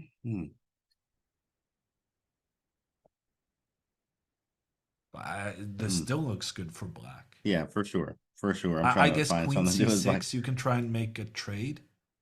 queen and Yeah, this seems good. Trying to make the E7. trade. And there's some weirdness here. Because what has happened here also is that suddenly Hikaru can just capture a pawn when he feels like. Bishop takes, rook takes.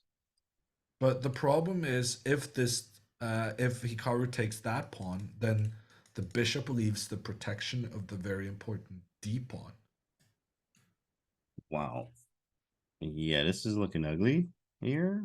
Rook f8. No, I mean, we it's don't not want this. looking great, but why is it game over? It's equal material.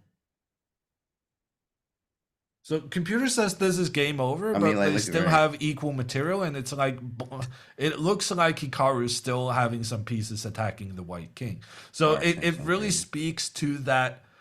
At Gledura, I think this knight to e4 is an excellent move because he really needs to try and create some counter chances.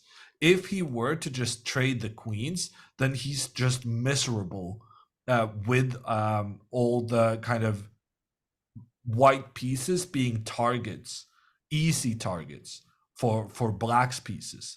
Whereas here, after knight to e4, he's generating some counter pressure.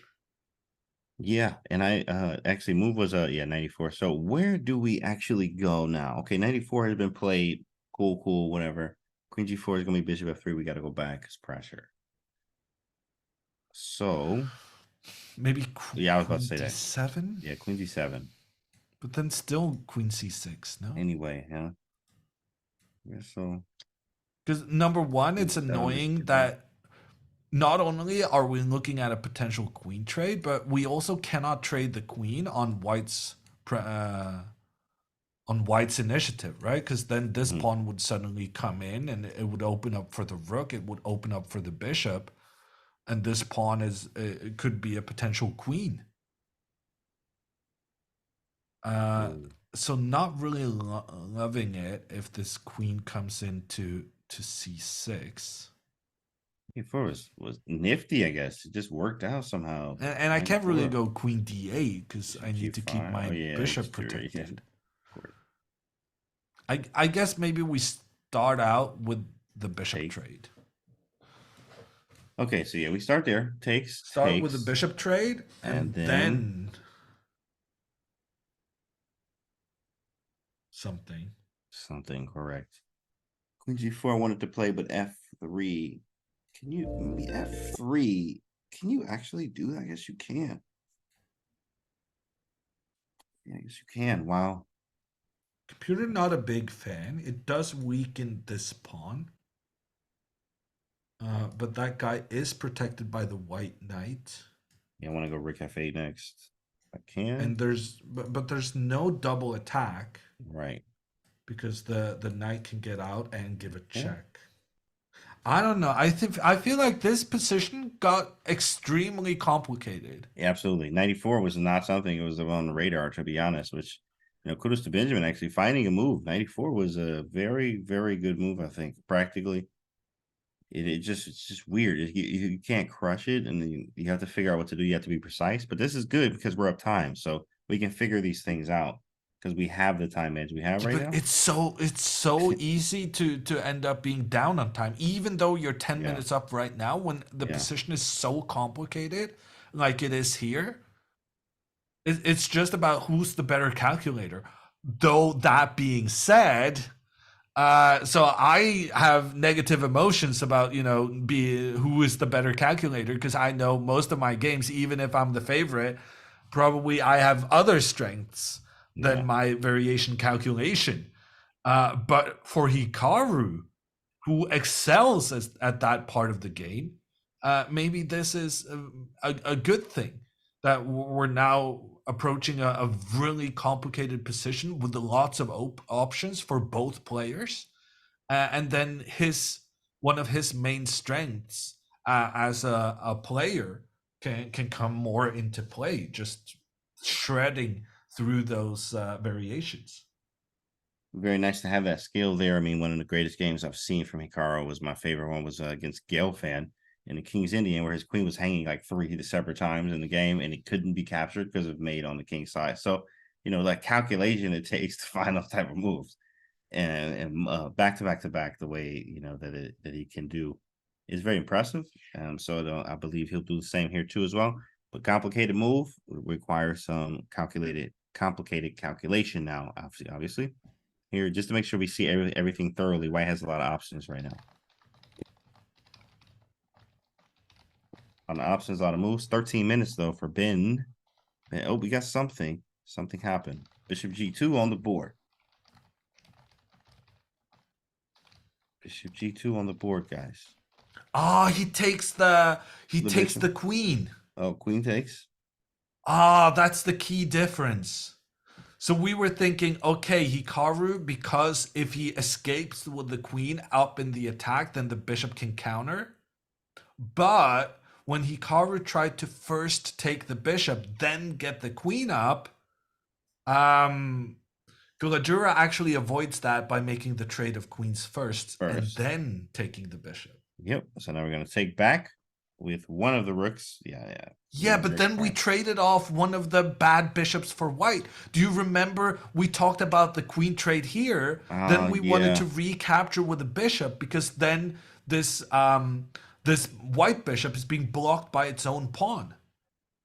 But now, But with this trick, by having us make the bishop trade first and then doing the queen trade, then he both avoided the black queen coming up in an attack, but he also avoided being stuck with that bad bishop at the end of the variation.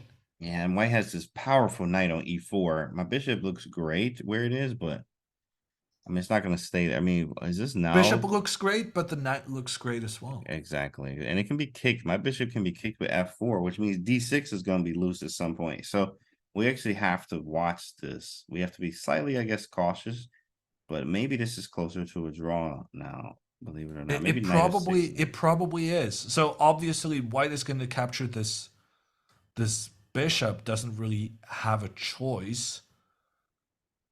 And now because of this you said with f4 and going after this pawn, we might need, and this guy has been stuck on the edge for quite some time.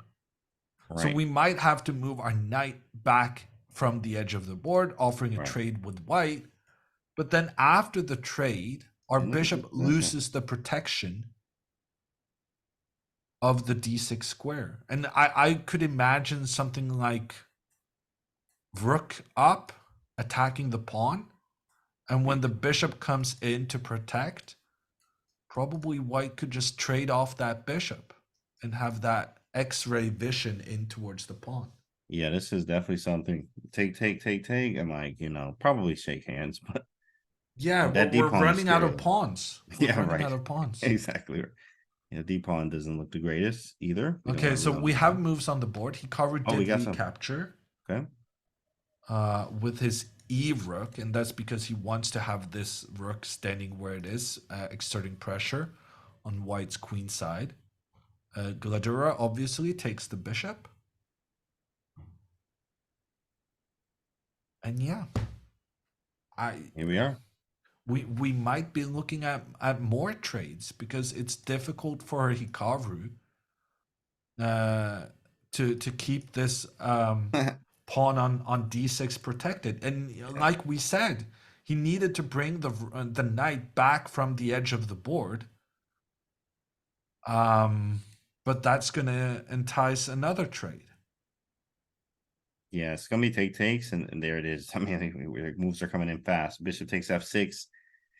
And here we go. This is the key moment. I mean, Benjamin definitely down a lot of time still, but okay, we have a level position, and this is probably going to be a draw. I'm calling that. I'm just gonna say draw here, guys. But what do you think, chat? What do you think? Is there any hope? Is he gonna squeeze something out of this, or is this just gonna be a draw?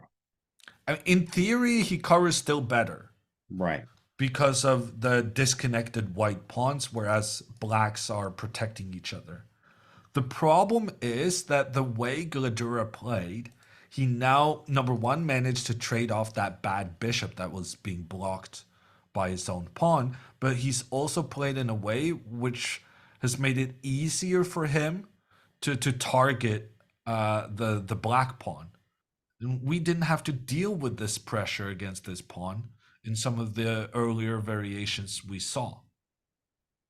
Rook a6 just happened too. So now bishop b2 or bishop e5, like you said, then bishop b2. I don't think it Actually, bishop matters. e5, I tried to be fancy with this bishop to f4 move, Uh-huh. but you don't need to be fancy here. If No, I'm just bishop playing full. e5, then just pawn attacks bishop, bishop has to move, and then rook takes pawn. And then this is Trivial. probably fairly straightforward. Very trivial. Wow. Well, I feel like we definitely have something. Maybe they do say win with white, draw with black, right? The higher level, but yeah, I think we have some. Oh yeah, he did that queen c8 move earlier. It was a bummer. He saw it the next move, but then it was already Yeah. over. So I guess Hikaru needs to go rook d8 to protect the Okay. pawn. Okay. Then what do we go? What does he do? B2 's Rook hanging? e1 looks quite good. Yeah, it's kind of annoying. And It should be 5. well, bishop e5 and then maybe just rook e2 and you protect and then you try and kick out the bishop afterwards. That's pretty good. That's actually really good. The problem is this bishop cannot stay here.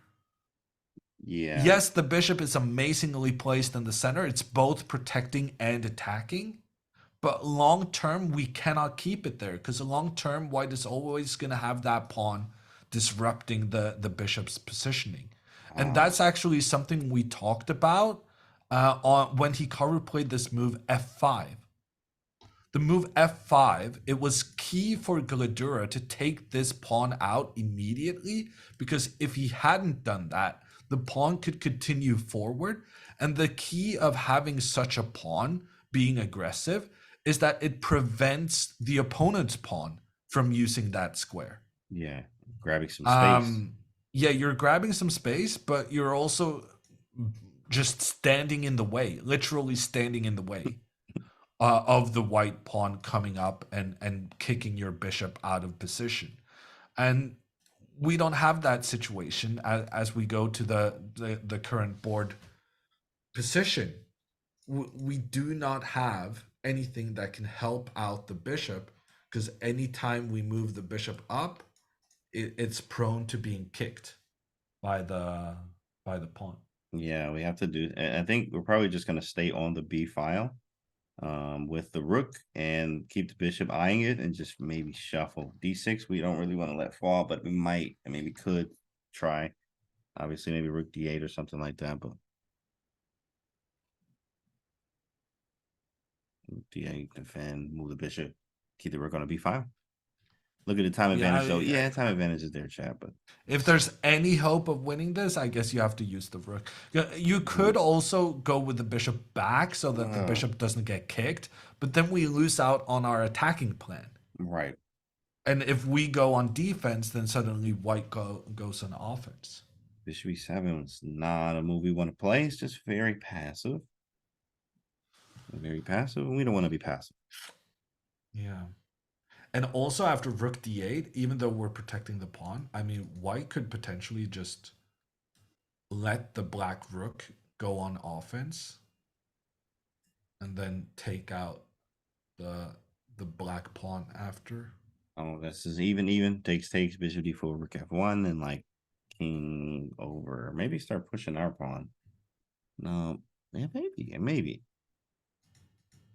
And I mean, here I guess we could imagine this pawn doing something.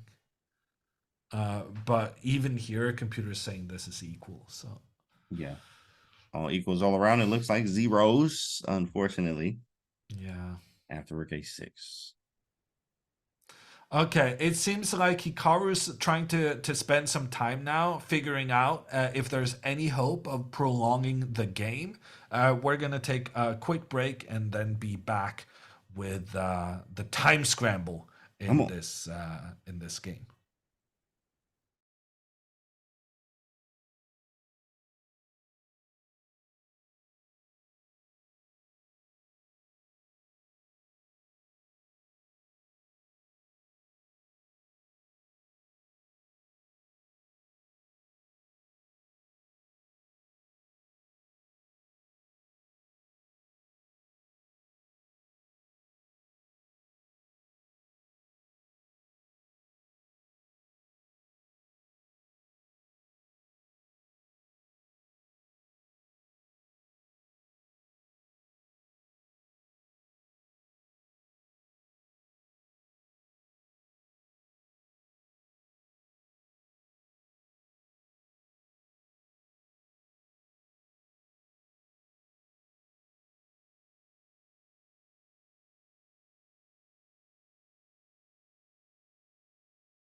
We are back with the Chess World Cup, and this is the finishing moments of the first game in the match between Hikaru Nakamura and Benjamin Gledura.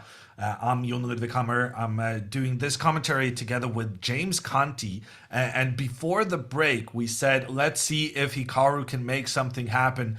And 30 seconds after we went into the break, Hikaru decided, no, there is no hope. Hikaru decides to go for a trade. And when he decided to take the pawn on b2, that was implicitly saying that this is going to be a draw. We're just going to trade pawns because even though a white pawn is captured, a black pawn is captured right thereafter. And here the bishops also get traded off. Hikaru tries to point his rook in towards the white king. The idea is that after rook to c6, Hikaru could now play rook f8, going after that f2 pawn. That wouldn't have been a problem. That would have been fine for white. But Gledura instead goes for rook to c3. The idea being that now after rook to f8, going for this attack, white can block with their rook, and then there's going to be... It's essentially going to end up in a situation like this, where they take out a dangerous pawn from each player, and they end up with two undangerous pawns. And there we see it, the shake hands on the camera before completing into this position we have on the analysis board. Both players realizing what's about to happen, they decide to agree to a draw. A disappointing result for Hikaru, not because draw with black is bad. Actually, draw with black in a knockout format like the World Cup is, that's a good result for him. It's just that he had some chances during the game, James. Yeah, he had some chances because of that queen c8 move. I mean, he also felt that he had more, which he did, and he just did not make that critical move, which was queen to c8 instead of bishop to d7. Bishop d7 is very logical, makes sense. You want to go bishop b5. You also wanted to stop the g4 idea and go queen c8. Queen c8 immediately would have put way more pressure on him, but he didn't spot it because of maybe g4, something like that.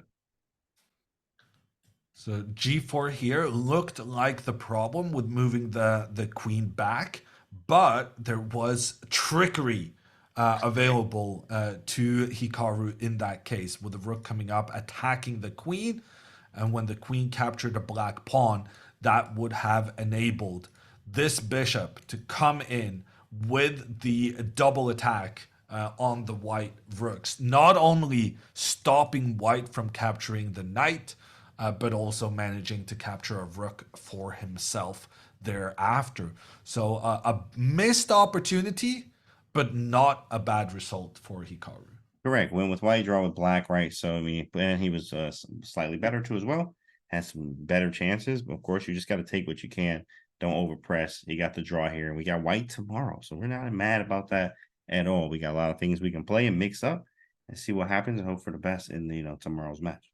In some ways, it makes tomorrow more exciting. Yeah. Because if Hikaru with the white pieces just needed to make a draw, it is so difficult to beat Hikaru when he has white and he's happy to play a very calm game. But I think for Hikaru, this is what I feel like one of the differences between like the top tier players and someone like me is that I feel like they're very good at just forgetting about bad decisions they made, or forgetting about mistakes they made. They're like, oh yeah, I should have seen that, but we'll go again tomorrow. Whereas when I'm playing, I'm like, oh my God, I could have won the game. I'm going to let this affect the rest of my tournament because I'm just going to be very grumpy and be like, oh, I'm so bad at chess. I didn't see this move. It wasn't actually all that difficult. So I'm very curious I don't want to be the one to ask Hikaru about that queen move he could have made. But if he brings it up himself, Yeah, then we can talk about I'm gonna ask some questions it. about that kind of that mentality Yeah. you need to have to be at your best throughout the tournament. Yeah, I mean, so far, like you said, you mentioned something earlier, it was like just don't lose, basically. I mean, hey, look, you got to draw, but just don't lose a game. And you're doing great on the way up through the next rounds here. See, So we are hoping to get Hikaru in an interview after this game. But for that to happen, he first needs to get to his hotel room. And then, if he's anything like me, he's going to have a routine to kind of go through the game with the computer, maybe have a chat with Chris Littlejohn, his opening helper, and right? try and discuss what had happened in the game. So we probably won't have Hikaru for another 10 minutes. And in the meantime, we're going to take a look at some of the other games going on. And I see a request in chat for Mr. Magnus Carlsen, who is winning now this endgame, where we said it looked like a position that might end up in a draw. But Magnus being Magnus, but also helped by the fact that Aryan was very low on time, Yeah, Magnus has managed to get what the computers believe is a winning position. But you still need to be accurate, and there are still plenty of traps to fall for. With his latest move, knight to d7, Aryan is offering the pawn on h5 to his opponent. But yes, if you take that pawn, nice, knight yeah, to e5, traps the pawn on f3. It's now impossible for white to keep the f3 pawn defended, and then this position becomes a draw. yeah. That's tough. So you have to play like King D4. King d4 you need to play to prevent the knight from coming in here, but then the black knight will return How do to you win defend this? the h pawn. Oh, check rook F5, and then take the F pawn. I don't think that's doing anything. I think Yeah, rook yeah, yeah. g1, trying Oh, to showcase why the rook is considered better than the knight. The rook is more of a flexible piece, and it's also much more of a long distance piece. need to take the B pawn. Okay, And get rid of the here B you pawn could probably, go after this guy. and then go Ooh, get the but you others. still need to be. Bro, No, knight but you five. can't go there because of Oh, then this. and this is not easy, but Yeah, it's yeah. still tricky. It's not as obvious as the computer. Wow. Knight b8 here is a draw. Knight B8.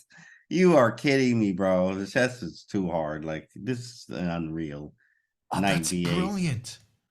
That's brilliant because now if the rook captures, then the knight comes in with a check, Okay, King forcing the C5. king out of position. Oh, And knight if the king E5. moves up, the knight comes in. What a You move. can protect this pawn, but then the knight goes after. No. No, chess is hard, bro. What? How is this a draw? I don't understand. Knight C4.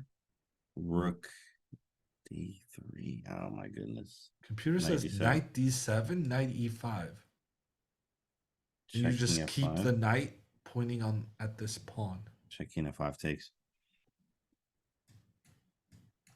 And then you have Whoa. this. And 30 then seconds this. though for the Ariane. So I mean this is Oh probably no, over. but Aryan has It's gotten over. more time.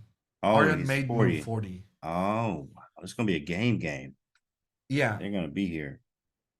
So computer says winning. Magnus very good at these kind of situations, but there are plenty of traps. And in particular, the knight jumping around is such a tricky piece. Yeah, don't blunder a fork. In classical, come on. Yeah, but also, I mean, more than a fork. I think this knight b8 is like how do you anticipate that this is the saving move, right? But Yeah, yeah. it's not just a fork, it's about jumping around and finding its optimal placement through different means and getting a check on the road to success. While calculating this and obviously watching your time, we do have extra time now, but we're gonna run through that too. So yeah, this game might be a win for Magnus, but not over yet. Do we have any other audience favorites? I do guess Nepomniachtchi makes a lot of sense because we normally see him in the background of Yeah. Hikaru's camera. And Fabi, exactly right. Watching these guys. Oh, I Oh yeah, yeah, I yeah. don't If you click know. the click, if you click the flag, it does that. Oh, okay. Yeah. My bad. My bad. Sorry, guys. If you click the flag. Misclick. Draw. But the game ended in a draw. No, no, this is the wrong game. I misclicked twice. This is the guy This is the draw. Nepomniachtchi was playing. Yeah. Fabiano, people want to see Fabiano. Okay, so Nepomniachtchi made a draw with the black pieces. Same Hmm. situation as Hikaru. It's completely fine to make a draw with black. It gives you a chance to win with white. Then jumping into Fabiano's game, Fabiano has an extra pawn, but I'm not sure an extra pawn is going to be enough to win. So I guess Fabiano now is going to move his bishop back, point towards this h7 pawn. But frankly, if Yilmaz here just goes for the rook trade, Take and take. Take. I just Just, yeah. there's no way you're winning this, right? Whoa, yeah. There's no way I'm winning this. So I am up a pawn. Actually, computer is You're somewhat optimistic. optimistic, Yeah, that's crazy, huh? but like, No, what I don't universe believe are you it. winning this? That's what I'm saying, right? I don't believe it. Like, I don't believe that. I'm not crazy here, right? This Yeah, has got to be an easy draw. has to be. I mean, you I even mean, the have the computer setup is we making me expect. think I'm crazy though. How are you winning this? 3 versus 2? Bishop is already in the right spot. I'm to just gonna play sacrifice. some moves. Yeah. I don't get this.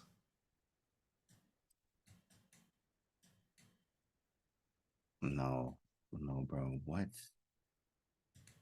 Yeah, G5, okay. take. This one, yeah, okay. Yeah, no. Computer's believing that he's winning this after I put my king in the corner. Uh, That's not happening, dude. yeah, something wrong. So yeah, that's gonna be Manufacturer's a problem. draw. Okay, we have a guest coming in, and it's none other than the Hikaru Nakamura. Hikaru, what are your feelings on today's game? Yeah, I mean, it was obviously a so let me tilt the camera up a little bit. I mean, obviously it wasn't, it was very double-edged. I think I chose to play a Benoni, which in a match format, I mean, can either work out brilliantly or work out horribly. I mean, I kind of got something that I wanted. I felt like I thought I had something, and obviously now I know I did have something quite a bit later. But like the whole position, it's very hard to judge. I thought that when I kind of chose to mix it up and not play what I was originally intending to play. I think this knight h5 is obviously not the main line, to be very clear. Like you're supposed to go knight e4, of course. I mean, this is very well known theory.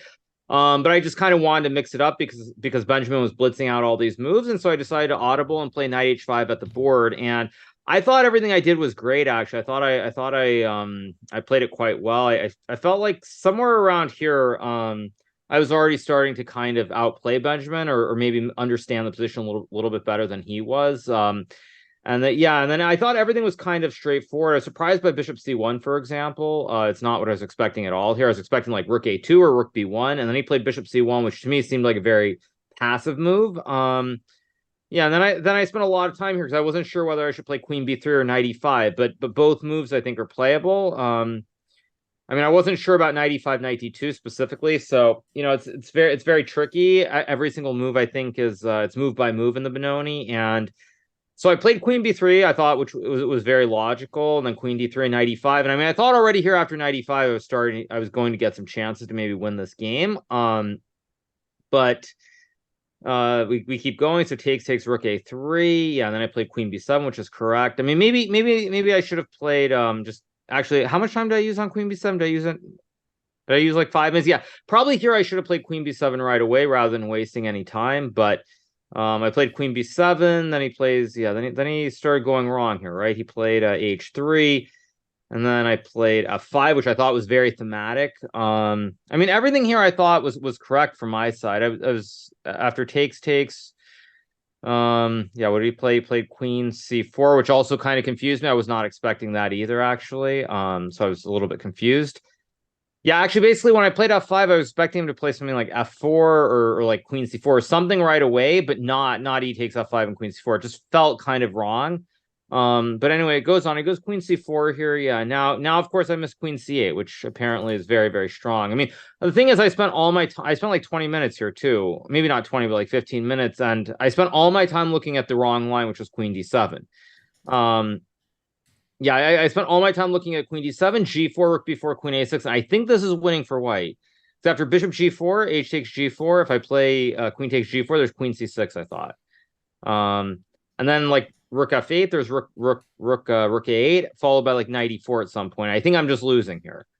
So like I spent all my time, but the problem is also in a match situation, it's very, very tricky. Because like if I go for a line like this with this Queen D7 and sack the bishop, I mean, if it works out, it's great. But if I'm wrong, I probably lose the game in a match. To do this, it's a little bit much. So I spent all my time looking at Queen D7. And then I mean Queen C8 is just much better. I mean it's a big pity that I didn't play this, because if I play this move, I'd probably win the game. Because G4 Rook B4 obviously is very good now. And after Queen, yeah, the difference is here actually, yeah, this is good, but after Queen A2, the sacrifice works now, I think, right? Bishop G4 works because now there's no Queen C6, Rook A8. So with all the pieces staying on the board, I think this is just winning probably. I'm not sure how it's winning, but it probably is winning, right? Computer like Rook takes. Some weird. Right, because now the queen's on A2 versus C6. Yeah, exactly. So I mean, it makes a lot of sense. Wait, 92? Yeah, and Rook G2 and Queen G4. Yeah, and probably some what takes. Yeah, takes Wow. Bishop G4. That's right. Yeah. I mean, again, like this is winning, but I have to see it all. And I think if I had started looking at Queen C8 first instead of Queen D7, probably I would have played it. But basically, the way I was thinking about it was like Queen D7 or Bishop D7 to force the draw. Yeah. And then of course, as it turns out, Queen C8 is actually winning. But I mean, it's just one, maybe not winning. I mean, probably there's some way White can play on just down a pawn or something. But I think probably I would have won this game if I had done this. Yeah, like what's a Queen C8 and then Rook E1? Actually, how good is this? Queen C8, Rook E1? Is this really so good? 94. Bishop D4. The computer says Bishop D4. Interesting. Yeah, I mean, I guess. Yeah, I guess it probably is winning, so it's a bit of a pity. But again, I mean, I would have had to see the whole line with Queen C8 to get to that point. So kind of when I went into this, I mean, my whole thought process was that basically either I play Queen D7 or I play Bishop D7 to force the draw. And then I missed this whole line, this Queen C8, which is just different. So yeah, it's I mean, it's quite disappointing knowing that I had this in the game. Because yeah, probably if I play it, I think I just win the game. So yeah, it's disappointing, but that's how it goes. And yeah, when I played Bishop D7, then I was kind of shocked because like when I played Bishop D7, I expected him to force the draw with Queen takes A6 here. Like that was what I was expecting. And then you had seen that. You saw the draw. Wow. Well, he goes Bishop G5, and check on yeah, D8. No, right? we thought that was quite complicated for him to do. Yeah, I mean that's what I was expecting it to be a draw when I played Bishop D7. I was sure. I mean, you can show the line: Queen A6 takes, Bishop C3, BC3, Bishop B5, Rook D6, Bishop F1, Bishop F1, and then like I mean I don't know which one's best, but Rook B1, Bishop G5, yeah, Bishop G5, Rook E1, and check, and it's just a draw. So I mean, this is what I was expecting. I was expecting it to be a draw here, and then he didn't do it, and I was kind of confused again, like because I felt like I was the one who was pressing for the win, and then he decided not to take the draw, and he played Rook D1. Well, surely he didn't see this. Didn't see the line with Bishop G5. I mean, I don't know. Maybe he did. I mean, it's kind of hard to judge. But I just felt like if anybody's better here, it has to be black with the active bishop on E5. So I was kind of confused when he didn't make the draw and he played Rook D1. Yeah, and then I played Queen C8. I think what he did was just correct. I think it just kills the game. Queen C8, he has to play Queen A6, and then yeah, with this inclusion, Knight E4, it's a good move. I mean, maybe the computer gives black some kind of advantage here, but I think it's very, very difficult if there's even anything anymore. So, yeah, it's a little bit disappointing that I missed this one opportunity with Queen C8, but I mean, that's how it goes. Yeah. Yeah, there's really nothing anywhere at this point. It's just a dead draw. So, yeah, Queen C8 is, I mean, it's a bit of a miss, but it's just how it goes. All good. We got the draw though. We got to start, fresh tomorrow. We got the white pieces, right? So yeah, I mean, obviously in a match format, it's always better to start with black, as I said before, because regardless of what the result is, you have your chances. So yeah, I mean, I'm pretty happy with the game overall. I mean, I think this sort of speaks to my mentality. I mean, I know everyone's saying like, am I thinking about winning or the candidates or anything like that? And if I'm going to be playing the Benoni in the World Cup format, I think that says it all in terms of how I feel about any of that sort of stuff. I'm just here to play the chess that I want to play and enjoy it. So I mean, it's a pity that I didn't see this Queen C8 move, but overall, I feel like I'm playing pretty well. So, what is your match strategy now for tomorrow? We talked about yesterday that you have an amazing score in the tiebreak situations, but at the same time, white pieces against an opponent you almost beat with black today. Do you go for the win, or do you go for a long-term strategy of preserving energy? Well, I mean, I think, anytime you have the white pieces in a match format, you have to try to play. So, I mean, we'll see what happens, obviously. But at the end of the day, I feel like generally when you have the white piece in match formats and you take quick draws, you tend to get punished. It seems like, as I recall. So, we'll see. I mean, obviously, maybe I'll make a draw, maybe I'll play. I mean, who knows? We'll see. But yeah, I'll make that decision later, of course. I guess also winning is preserving energy in terms of not having to play the tiebreak day at all. Sorry, say that again? I guess winning with the white pieces is also preserving energy, because then you don't have to play the tiebreak day at all. Yeah, I mean, if you win with the white pieces, that's true. Obviously, that would be a that would be a big advantage. Again, like I said, you just go into the game, you try to play chess, and I think that if I was playing Nepo or somebody, maybe I would make a quick draw. But I think in general, you want to play. Like there's no reason not to play. So I assume I'll play the game, but we'll see. So that's really all I want to say, frankly. Sounds good. We're looking forward to tomorrow's game. One last thing before we let you go and have dinner and everything, Hikaru. Was there any other games in particular that caught your eye today? Well, I mean, I thought Magnus's game was really interesting. I assume he's going to find a way to win the end game. I mean, I thought that whole opening idea was quite creative. I was kind of shocked that Tara used all that time to get into that end game. I mean, just to me that seemed completely insane. Because I mean, it was so forcing. This whole Bishop C4, Queen H4. He could have played it after like 10 or 15 minutes, and then when I'm looking, he's down like 50 minutes very, very quickly. I mean, I assume that this was all fine. I was kind of confused when he decided to, I think, take on A3, or maybe it was to play when he played, was it Knight C2 or something? He played something that I wasn't, or was it Knight before? Or Knight, it was Knight C4, right? It was Knight C4. That's the move I was thinking of. I was kind of confused by Knight C4 here. I thought that maybe just King F8, King E7, or A6, B5 eventually, something like that. But I was confused by Knight C4, and then of course he had no time, and I mean, I'm sure he was drawing it even after this, but it probably was too difficult for a human to play. So there was that game. I didn't really look at many of the other games closely, because I was kind of focused on my own game. But yeah, it's that was maybe the one game. Sure. Well, thank you for your thoughts, Hikaru, and good luck tomorrow. Thank you so much, you guys, and I'll see you then. See you. Good luck. Bye.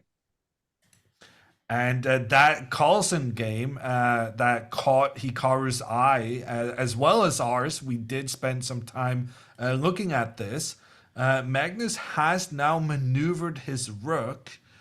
And somehow the computers are very happy with his play, but it's still not clear to me. I guess he's done a good job of preventing Aryan from being able to move his knight up to this important e5 square.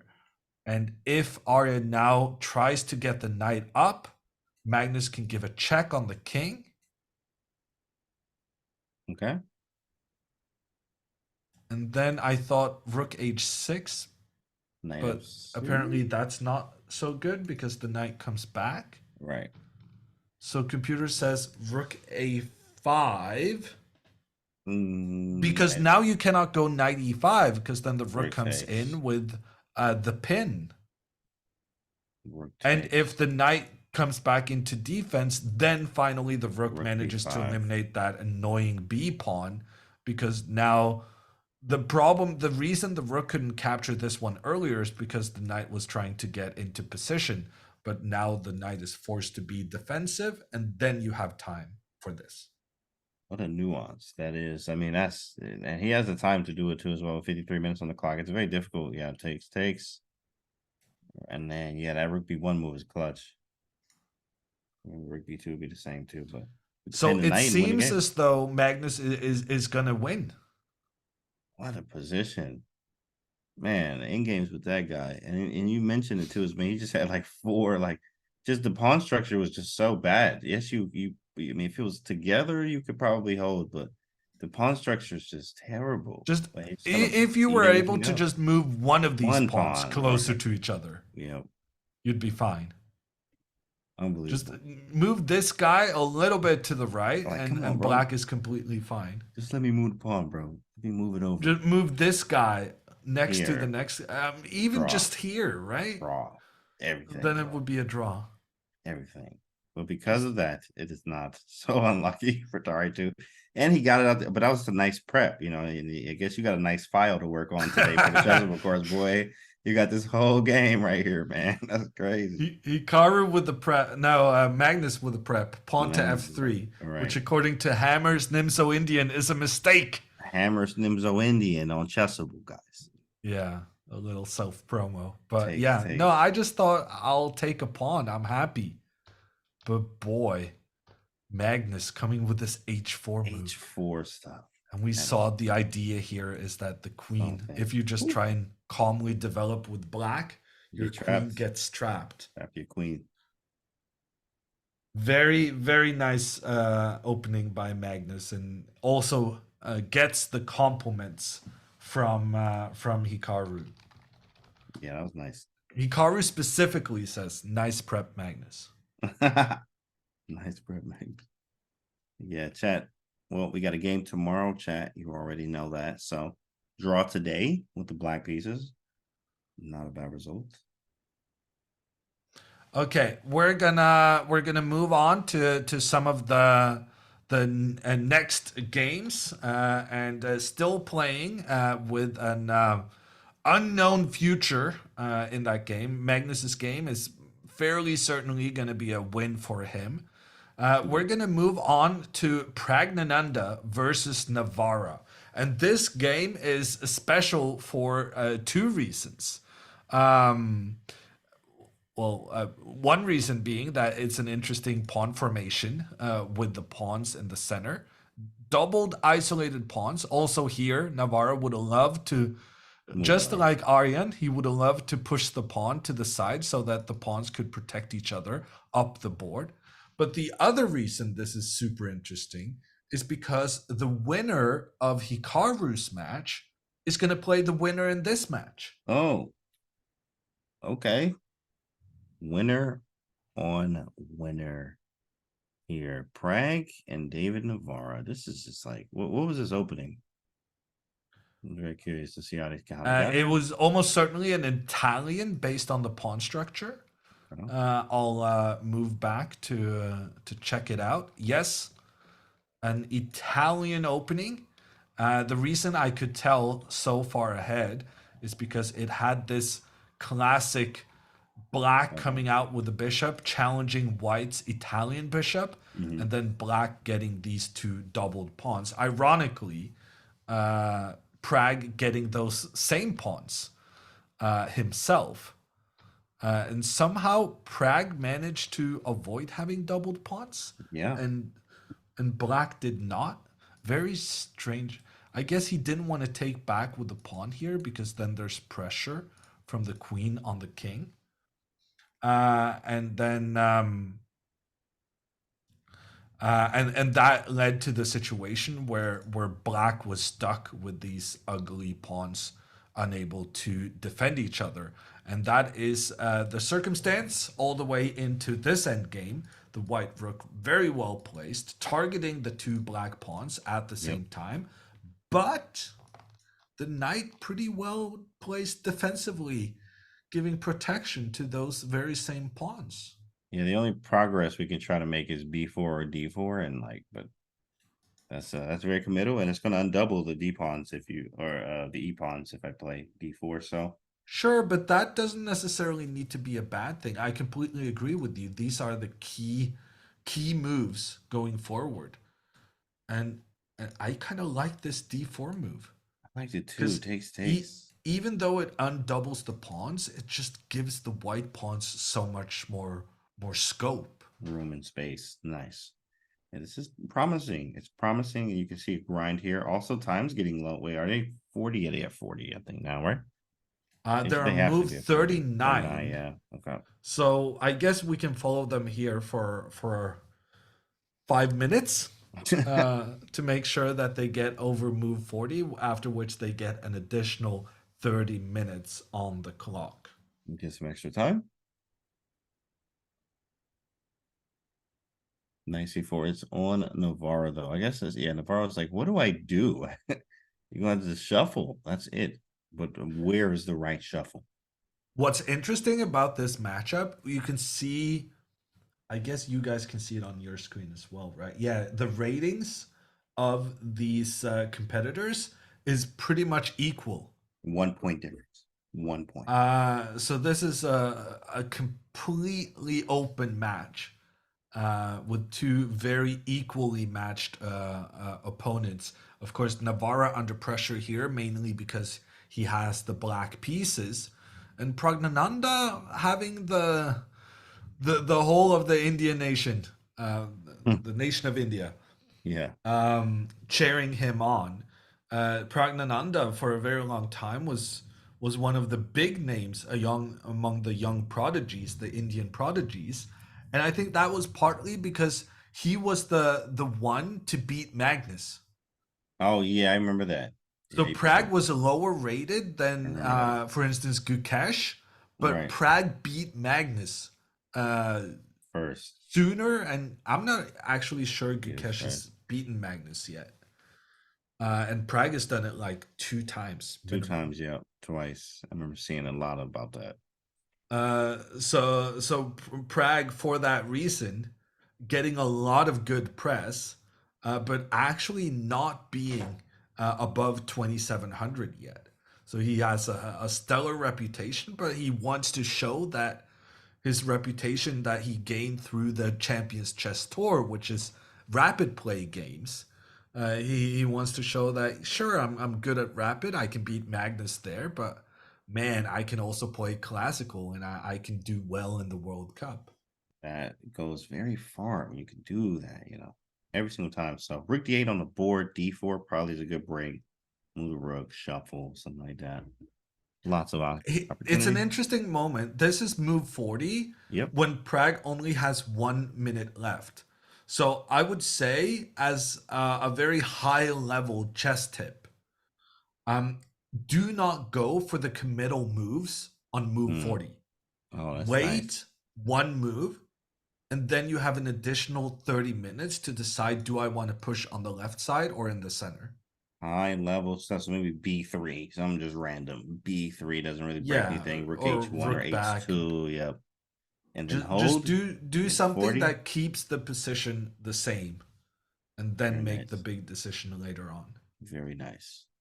Rook H2 on the board. Rook H2. I've made move 40. I'm gonna get up, go get some water. All right, come back. Get ready to play this next hour, basically.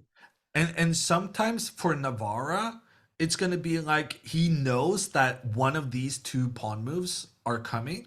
And so he's gonna spend a lot of time having a plan ready against those. Mm. So what Prague could do now is that he could kind of like he could wait playing one of these pawn breaks until Navarra is low on time, because Navarra is always going to spend time being like, oh, maybe he's now going to push this one. If I'm Prague, honestly, I would maybe move my rook back. Oh wow, What the heck is move that? 40, and computer says it's a blunder.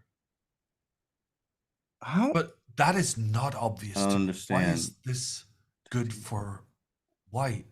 Yeah, Computer I don't says the understand. knight can sacrifice itself. What is that? How is that even working? Take. Bro, what? You take on 8? But It's if a you take must. this one, the knight can go back and block. So you're not winning that.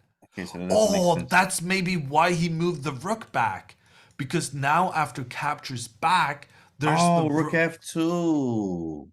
Oh man, that's sick. And then knight D2. And I just steal a pawn.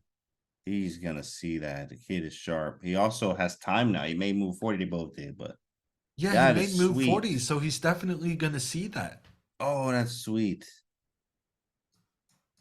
So the rook checks the king. The king cannot move because then you lose the knight.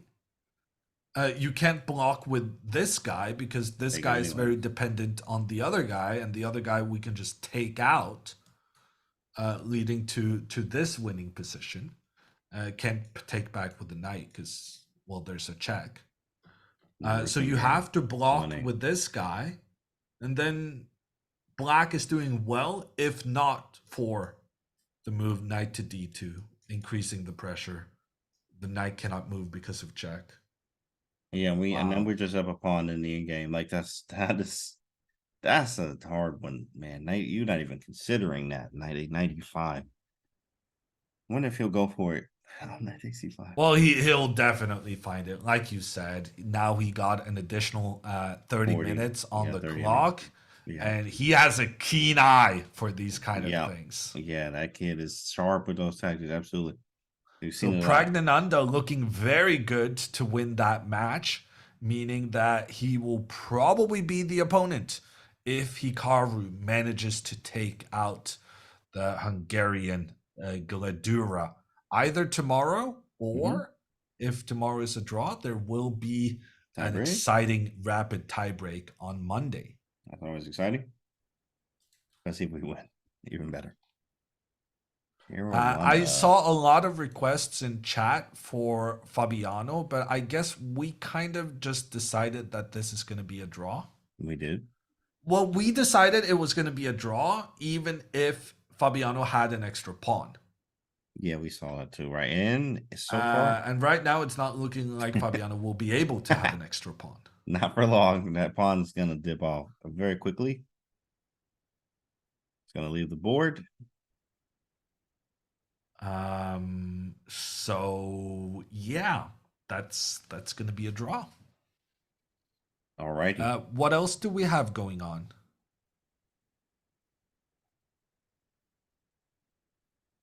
Any players you favor, James? Yeah, actually, I mean, all I'm looking at the game. I actually just check all the games. Like I just go through them to see what they're doing. So no one in particular, but whoever's left. In fact, I was just like, oh, they playing because it's such a heavy lineup.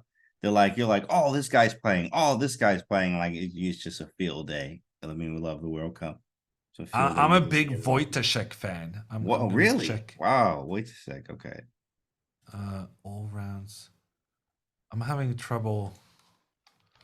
Wojciech. Oh, look at this. Playing. Oh, Wojciech is playing the guy who knocked out Sam Shankland oh, okay. in the previous round.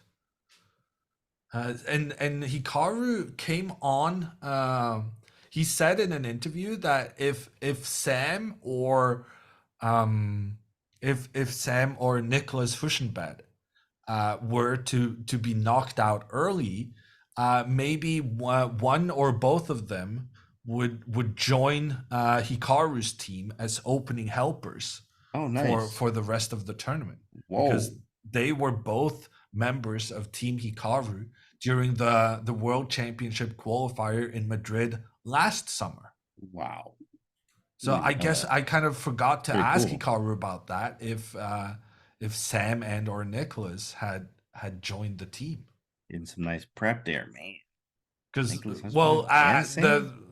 the unfortunate logic behind that is that both Sam and Nicholas got eliminated in the past 2 days. Yikes. Yeah, they're out of there. And Dusaturov, Mimidirov, like it's crazy. This is the World Cup. It's the World Cup, baby. 2023. It looks like this is going to be a draw. 100%. Wojciech is up a pawn, and he's up a pawn that's pretty high up on the board. But there's a problem that this rook will keep harassing the king, Mm-hmm. forcing the king to move away from the rest of the white pawns. So something like check, check, and then back to attack the pawn. This would be the traditional way of making a draw in such a circumstance. But the computer is actually saying that white has good chances to win here with the move pawn to g4. Whoa, that's So advanced. yeah, no, this is a very tricky endgame then. Yeah, it's advanced there. And look at the eval bar. The eval bar is Dang. literally going up and down. You're like, wait, no, wait, yes, but no, wait. I mean, okay, but okay, no. They don't even understand what's going on. It's the most human way the eval bar has reacted at any point. Right. I think he's right, no, but maybe not. But okay, let's try again. But okay, a classic chess saying. All right, but okay. Okay, so maybe this wasn't so easy as I maybe thought it was. Maybe you should first move your rook to go after this guy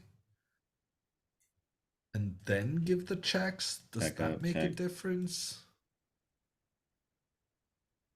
Let's go back. G4 steal? That's crazy. No, but now And this rook F4? is no longer attacking this, and F6, this yeah. king is coming around here. Kind of gobbled it up. Very tricky endgame. 100%. Very, very tricky. Okay, we're gonna let these guys duke it out. I'm gonna go back to checking for names. See if I can see any other of my favorite guys.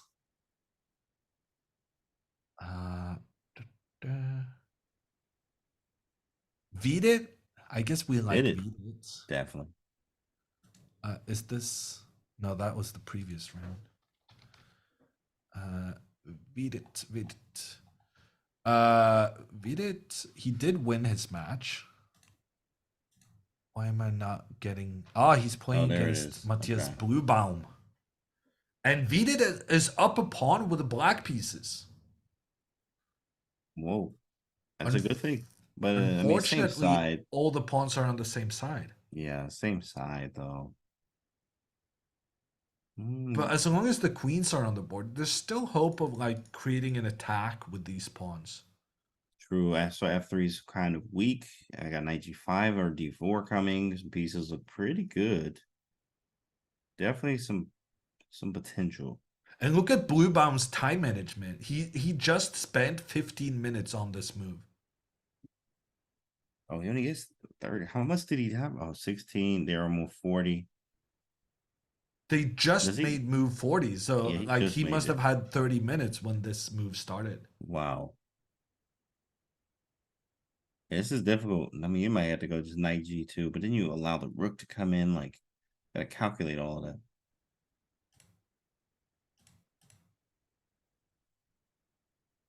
Yeah, it's quite annoying.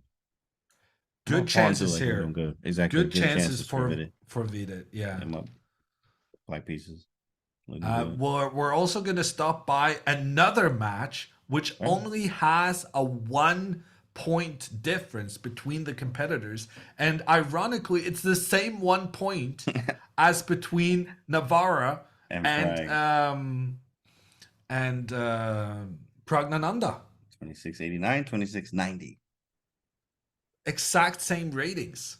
And I guess that means the winner of this match is going to face Magnus. Oof. Congratulations. You get to face Magnus. Yeah, you know what, bro? I'm just, man. Well done on winning your match. Great job, by buddy. the way. Now you about to go play Magnus. Like, come on, bro. Come on. Kamer here with the black pieces is up a pawn. He's winning. What? Yeah, that's what I was like. How is that? What?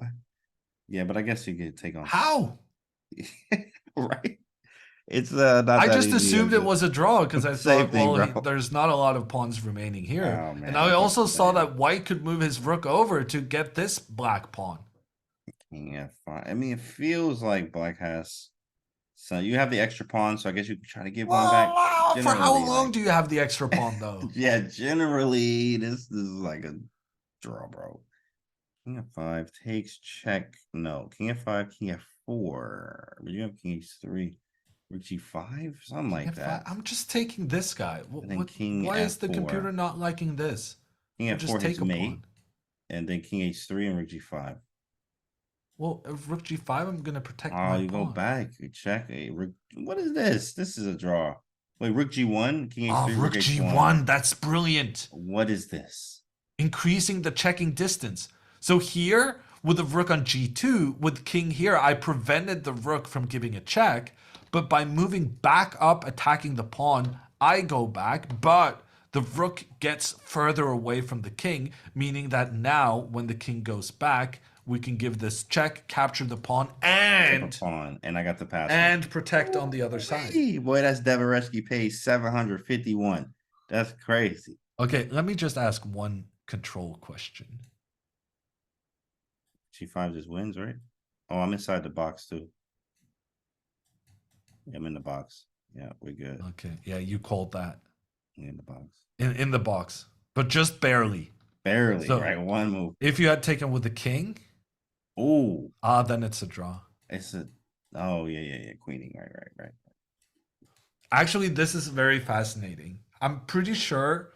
So here the computer says it's completely winning for black, but I'm pretty sure. So what I learned is that H and G pawn alone is a draw.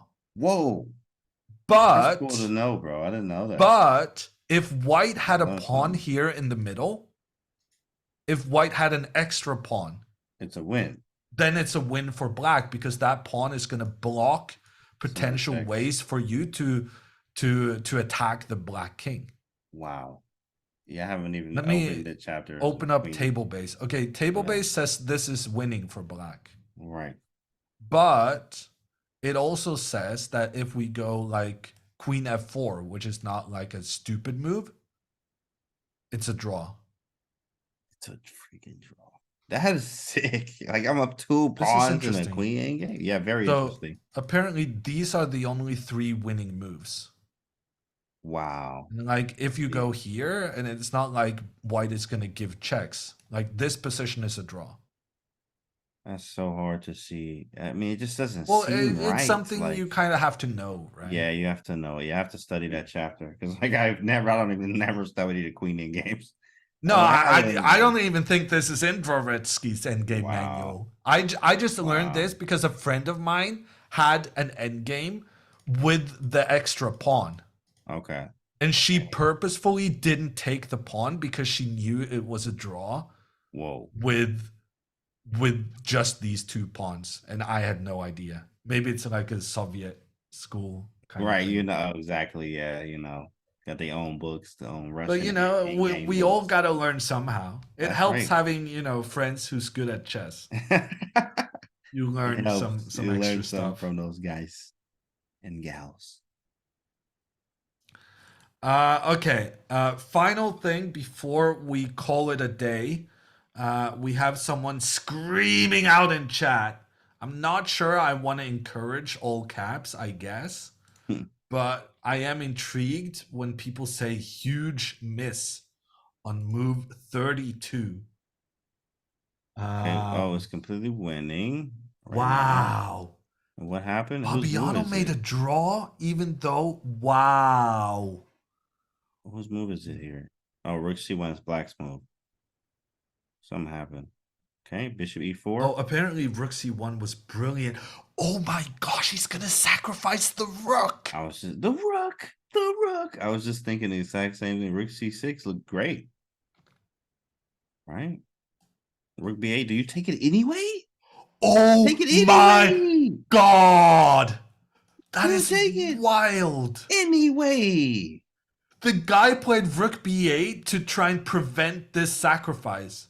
But you do it And anyway. Fabiano believed him. Fabiano was like, oh yeah, now I cannot sacrifice my rook because then when I try to proceed with my pawn forward, I will lose the other pawn. Okay, I can't just give away a rook for nothing.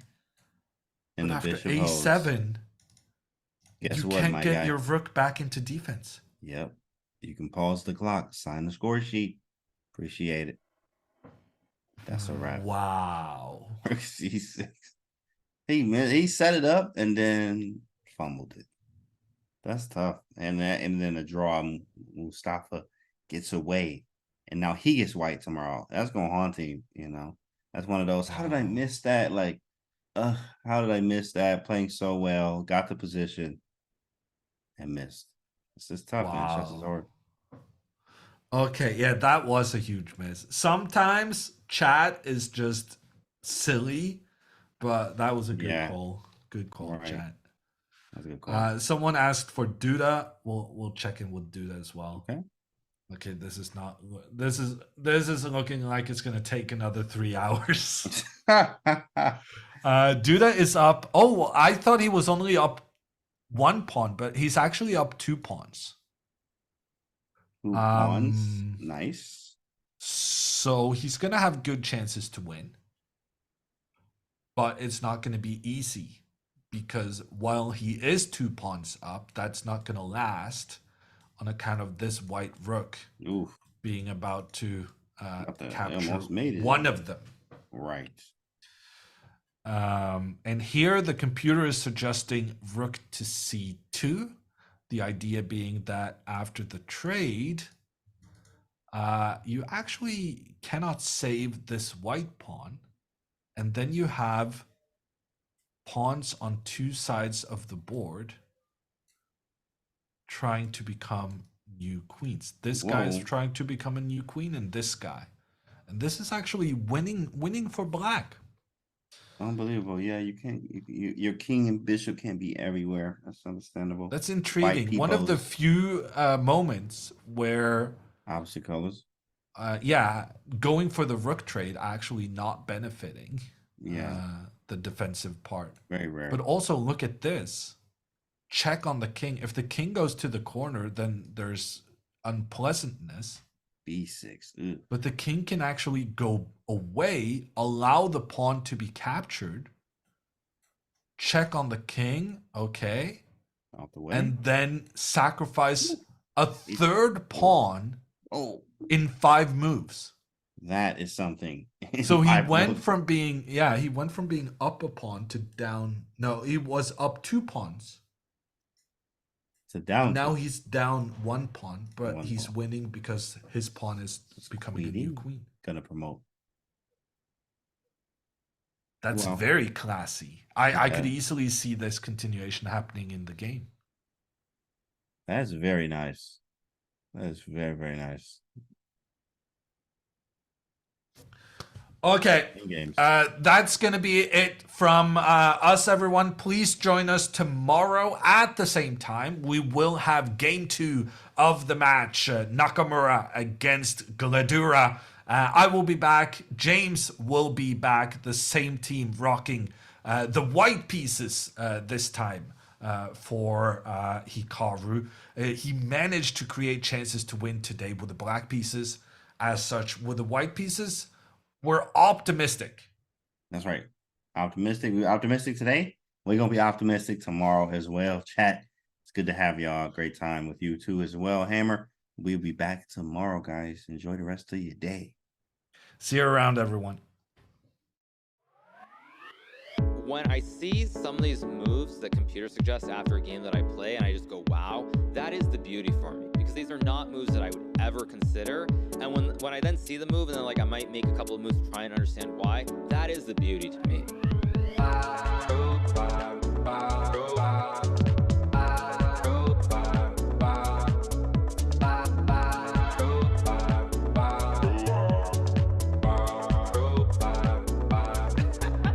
I feel like playing chess. Yeah, I feel like hoping. I feel like playing chess. Yeah, I feel like streaming.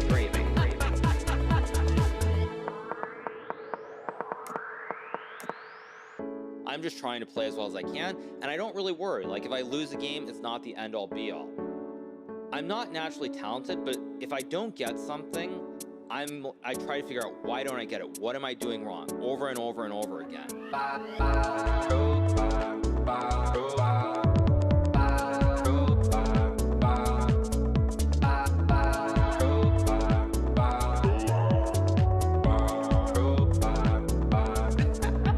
I feel like playing chess. Yeah, I feel like hoping.